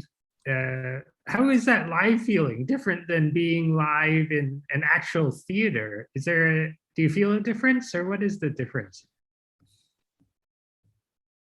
I mean, when you're live in a theater, you have the audience right there, and their laughter and their silences kind of help you to, they kind of help you to find where you are in terms of like your, just they help you to find your energy in the play, and they help you to ground yourself. And doing it live online is just it's different because you don't have that, so you have to kind of there's much more that's left to your own imagination, I guess. That's very true. I've had the experience of doing a play online and then doing on stage, and a lot of reviews were like for us, the actors, it's exactly like how we said it. It's the fact that like you're feeding off from the audience, like just the feeling of knowing they're there pumps you up. But like when you're on Zoom, it's just you and everybody else. But then I've realized that like what's cool about Zoom is that like it's just that little square, and then you can do so much with that. And it's really fun how like now that it's like a square in your face, they can really concentrate on you instead of like someone doing something else so they get distracted. So like it's a new experience, and it's always fun how we can adapt so quickly from an on stage to on Zoom as well. Yeah. The end is always the weirdest part for me because I feel like I'm so used to finishing a show and then like everybody is there and you're like, this is the audience. This is who's been watching me, and everyone claps and you're like, this is it. We did it. And every time you do a Zoom recording, like you do the show and then the end, you're like, okay, I'm here. Like I'm sure people are watching us. Thank you for coming. But like I don't know who you are on YouTube, but we're glad you're here.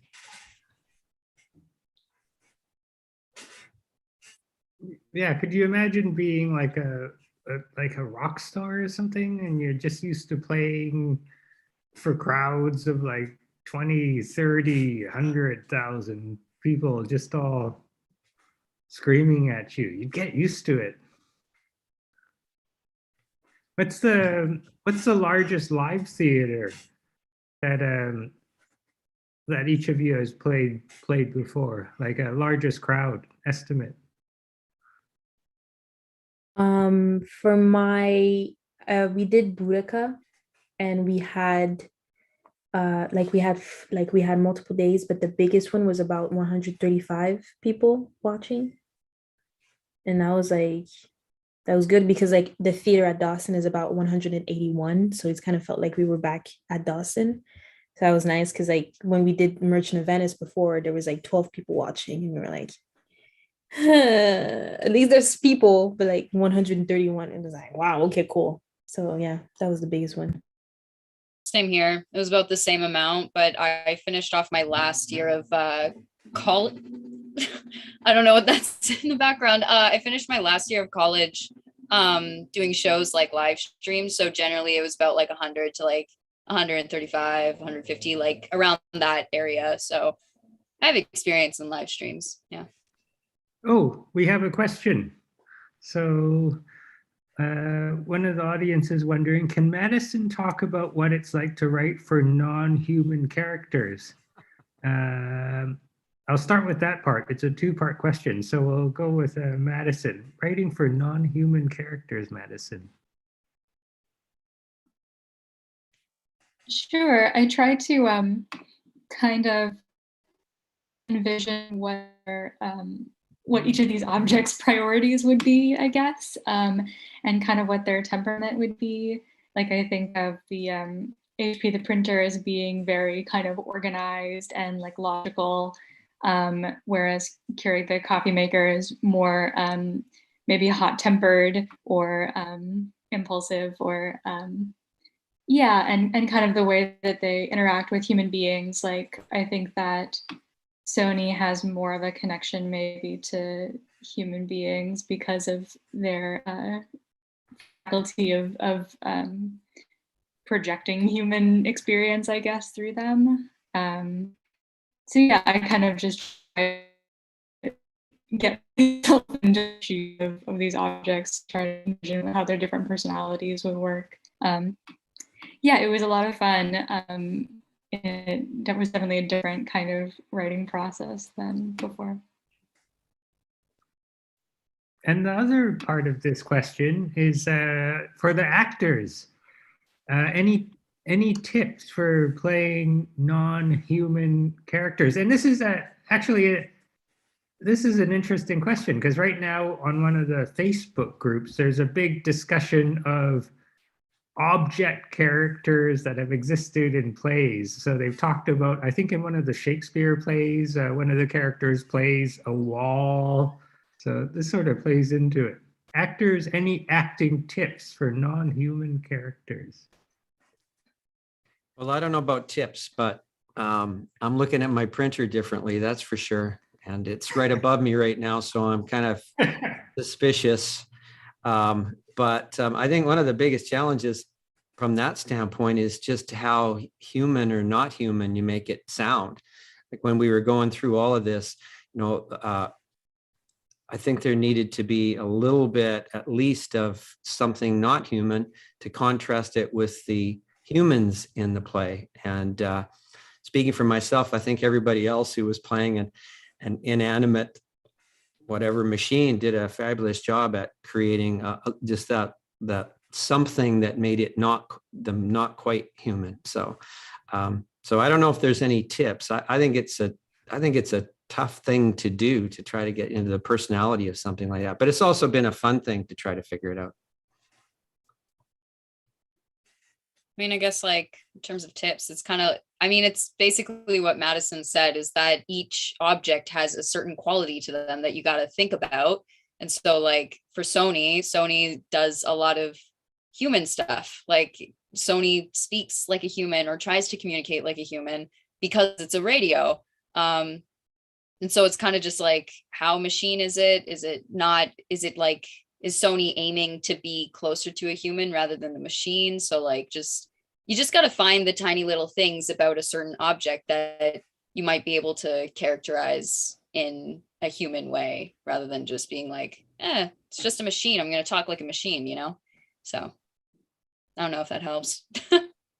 Did you feel, Naya, that because there was that conversation between you and Hero about what love is and all these radio songs on love? So the last line that Sony has is, "I love you, Hero." Do you feel that Sony finally grasped that human emotion in that dying moment? I think so. I don't know if it's felt the exact same way as like a human would, but I think they have like a good concept of what love is and like what fondness is for another creature, like another entity or whatever. So yeah, I think Sony understands in that moment what the feeling, because they did say earlier in the play that they felt something for Hero, but they weren't sure exactly what it was. So I think they kind of put 2 and 2 together in that last moment. Yeah.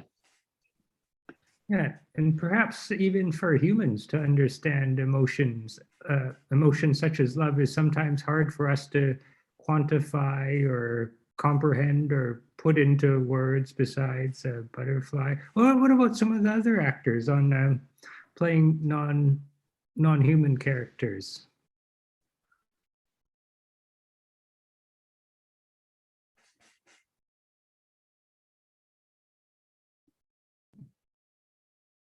I'm sorry, what was the question?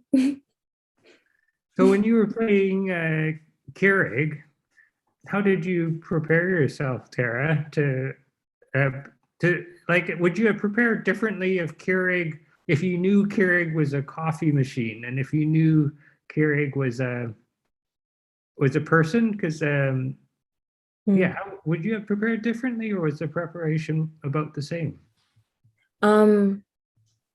I feel like I would have prepared differently. Because because it kind of goes with what Naya was saying. When you get like, I got the script and basically I was just going with like, okay, what's the objective and what's like the given circumstances of like Keurig. And then right off the bat, you can immediately know that Keurig has issues. But like basically Keurig, like you can figure out like Keurig has there's this sort of resentment I saw towards Hero. And then you can play with that. And then like, since you're a machine, you can't really do too much of facial expressions, because whenever actually we're going to speak into existence, but whenever the play is into production, and like, it's not like, I assume they're not going to use a human, they're going to use a coffee machine, and coffee machines, they don't have faces, last time I checked.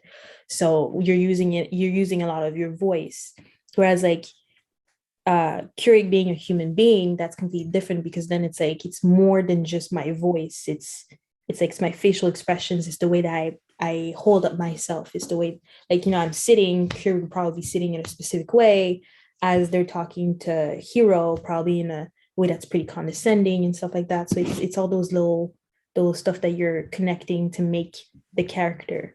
Whereas when it's a machine, it's your voice. And then like in your voice, you have all that to do, but like you can play a lot with your voice, but it's just, that's the only thing you have, your voice,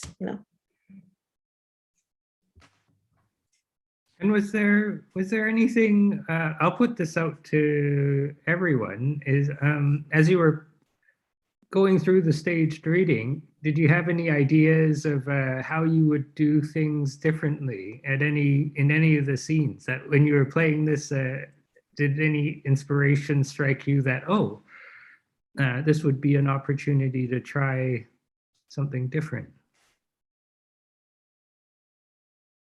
I mean, for Hero, who exists sort of between human and machine, I would like, it would be nice in the future. I think it would be interesting to play around with that line more, to do runs where he's more human, to do runs where he's more machine.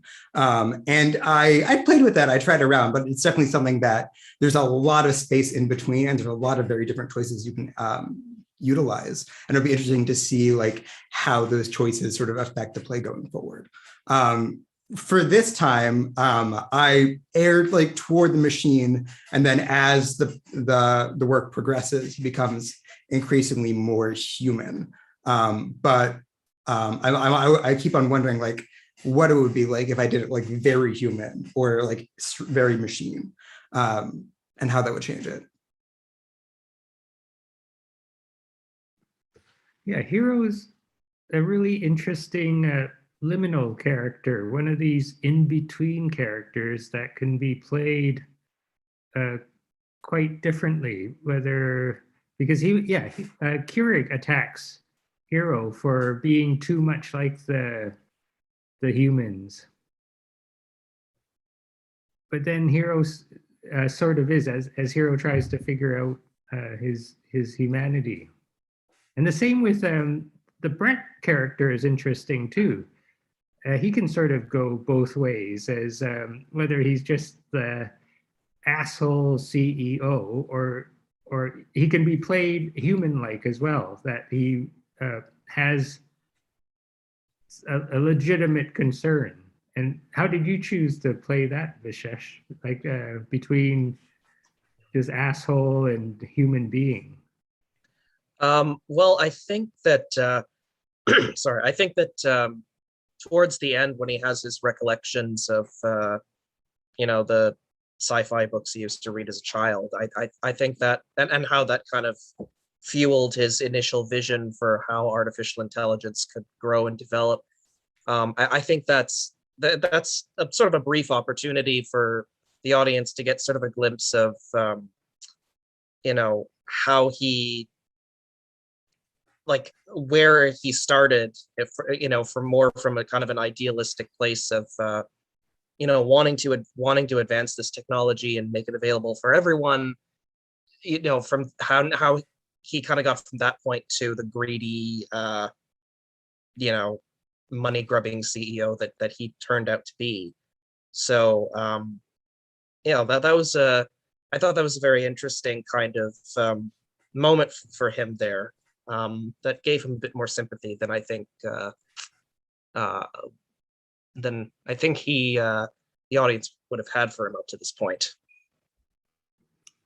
Allyson sort of is a liminal character too, in counterpoint with Hero, because do you feel, Liz, that Allyson goes sort of back and forth as well between Brett and between Hero a little bit? I think the approach I took was that she saw Hero as her pride and joy as far as like being a robot and project. And then throughout the play, throughout the events, she starts to see him as more human. But I think her objective the whole time is to save her own butt. And saving her own butt means saving Hero, because this big project, and if she loses that, she's nobody. But it's not at the expense of the whole world. And she's not really interested in Brett at all. I think she's just more interested in saving Hero. So it's just really about staying focused on saving her project baby. And but I think as she starts to realize that not only is he more human than she expected, but he is the only person she really talks to and the only person she has a relationship with in her life, that break off becomes more tragic, I think, for her at the end. And then she realizes that the program has spread and there's this fear in it, but also like kind of accomplishment in it, because now she's really successful at what she's done. So yeah, a lot of mixed emotions for Allyson. Well, there's another question coming in, and this one's for Madison. It says, there's an interesting blend of absurd comedy, tragedy, and the uncanny. Are there plays that influence Madison when writing this piece?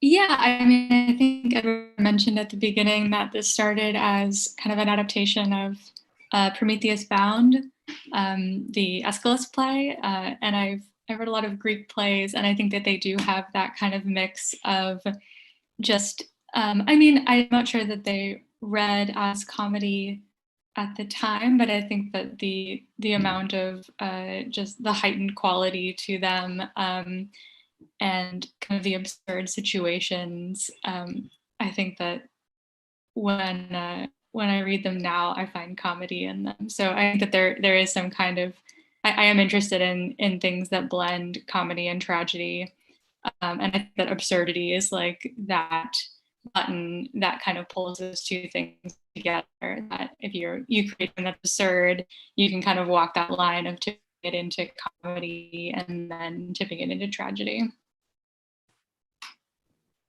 Yeah, in the old days, your play, of course, is based on Aeschylus's tragedy, but around the same time that Aeschylus was writing, or maybe a few years after, you have guys like Aristophanes writing the Greek old comedy that was quite absurd.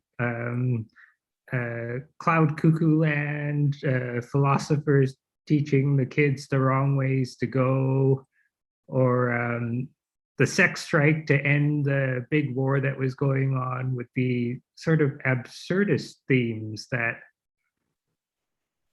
they sort of disappeared after Aristophanes, and then comedy became more, the writing became sort of more generic, and the lost, and your play sort of brings those back to blend them together in really interesting ways that playwrights could explore further. Oh, here's a question for the general cast. What parallels between political ideologies and organizations do you feel the machines represent or draw from? That's a really good question, because the jurors that chose Madison's play, one of the things that led them to award the play the grand prize was they read it like a political allegory, that the machines represented certain groups that are underrepresented in today's real world, and because they're machines, the play presents these underrepresented classes safely in a way that could be a springboard into political discussion. So I'll open this to the general cast. What parallels between political ideologies and organizations do you feel the machines represent or draw from?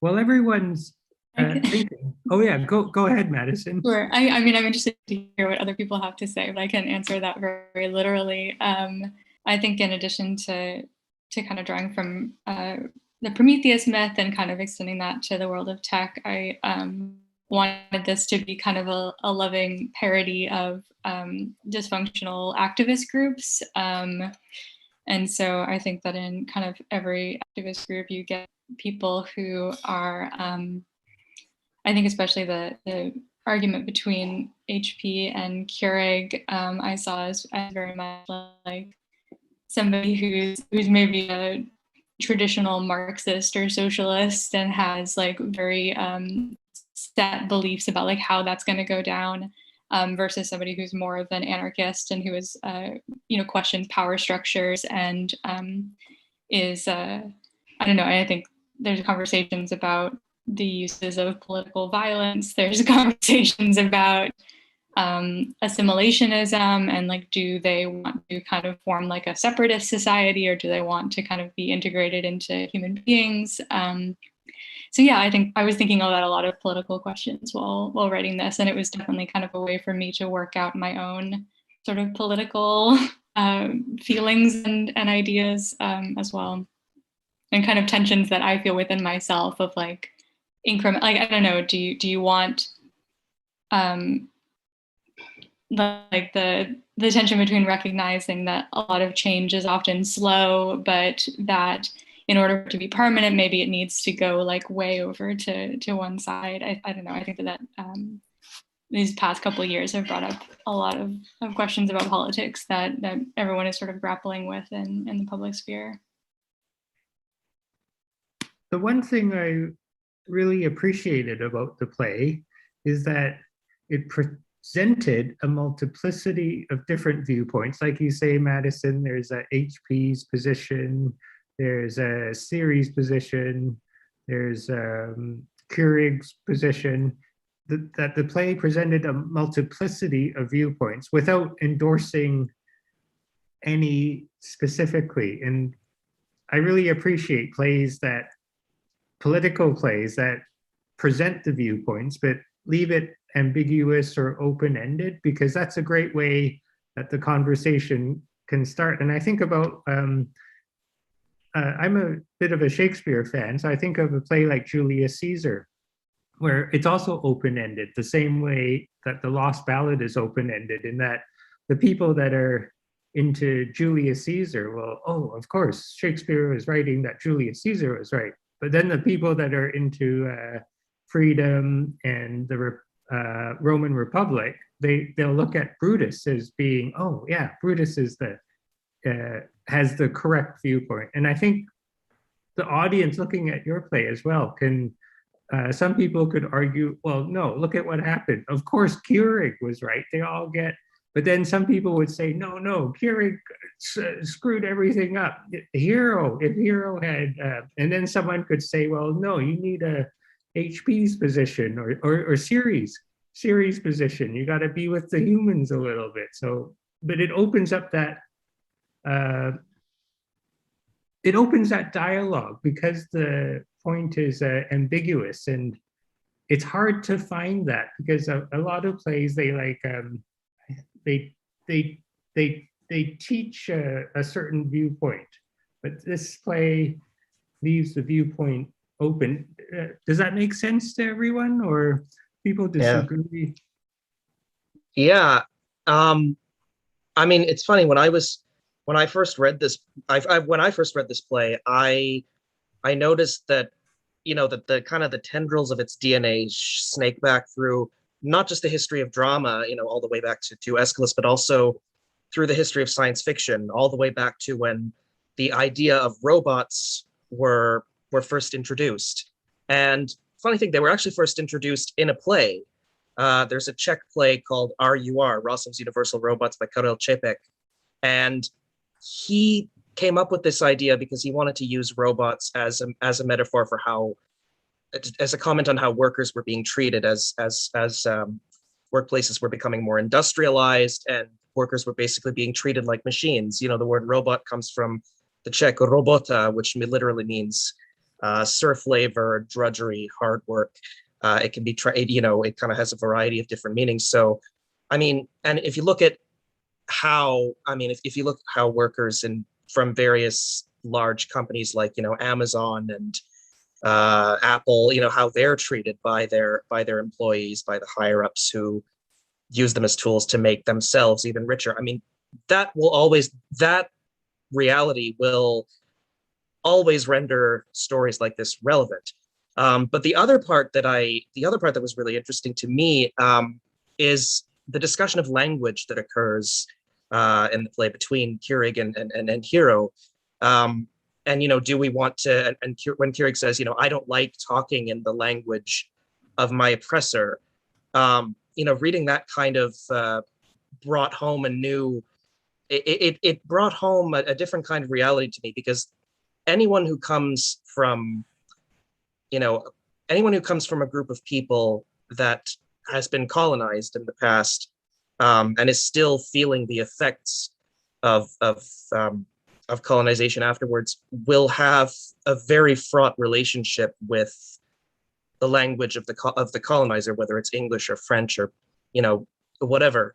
And so that creates a kind of strange crisis of identity that you kind of have to live with every day. And so, you know, that process of this desire to kind of reclaim your original language, you know, the original language of your people, of your ancestors, this desire that Keurig has to kind of reclaim their own kind of identity by speaking in binary code, that to me is, I mean, that struck me as a very potent metaphor for decolonization, and in every form, particularly in the area of language. So I mean, there's so many different, we could talk for hours about all the different ways in which this play kind of speaks to different facets of reality. But I congratulate you, Madison, for writing something that really that really opens up various avenues of thought. I'm wondering, Madison, whether, having seen this done now here, and I don't know how many other times you've had it done, whether it changes your perspective, or whether you have anything that you're going to do in terms of, you know, revisions to it, or you know, what has it done actually seeing us do it? I know it's been online, but which is harder. But do you have any perspectives in terms of anything that you see that's changed how you feel about the play now that you've seen it done? I think that, I mean, I have my own like little edits that I want to make, but I think that kind of the bigger takeaways, I'm really excited by like, I think the reason that I like writing plays rather than something like a novel is that it's so collaborative, and that I get to work with, you know, directors and actors who have their own interpretation. And I think that doing this reading, I think there are so many different interpretations around things like what Jacob was saying about how to kind of bring these machines to life, and how human to go versus how machine to go, and just kind of the different dynamics between the machines can be kind of drawn in many different ways. And I think that you all brought you know, different things out of these characters that I hadn't seen, and I really appreciate all your work on this. So it looks like that's all the questions that we have. Any brief words we want to say to each other before we sign off? Yeah, this is a really great play. I really enjoyed being in it. It was really fun. It's like a lot of great characters. Thanks so much for letting me be a part of this. Yeah, very good play, very well written, and I'm manifesting that it gets into production, sending that energy to you. And very fun working with all of you guys, very, very talented people. And I hope the best from all of your endeavors, and see you next year. Why not? Yeah. Same for me. It was great working with all you guys. It'd be fun to do something live one of these days. I don't know if that's ever going to happen, but it's been a pleasure. And yes, congratulations, Madison, on a wonderful literary work, and I know it's going to go on from here. So thank you for allowing us to be part of it. And Edwin, thanks for doing this again. This has been a great thing. This is our third year for me, and it's terrific to be able to be part of it. Thank you. Yeah, thanks so much, Edwin, for this opportunity again, and then thank you, everybody. You were such a great cast, and let's hope this sets a precedent for more great sci-fi theater. It's a very underexplored genre in this medium. Yeah, thank you everyone for being part of this. Thank you for taking part in the competition. I'm so glad Lost Ballad won, because as a person that's studied Greek and Latin too, the play is very close to my heart. So thank you everyone, fantastic job. And yeah, let's stay in touch. I'm easy to find. Have a good night, everyone. Thank you, Janet. Thank you. Thanks, everybody. Thank you, everyone. Good work, Thank you you Thanks, guys. everyone. Bye. Take care. Bye.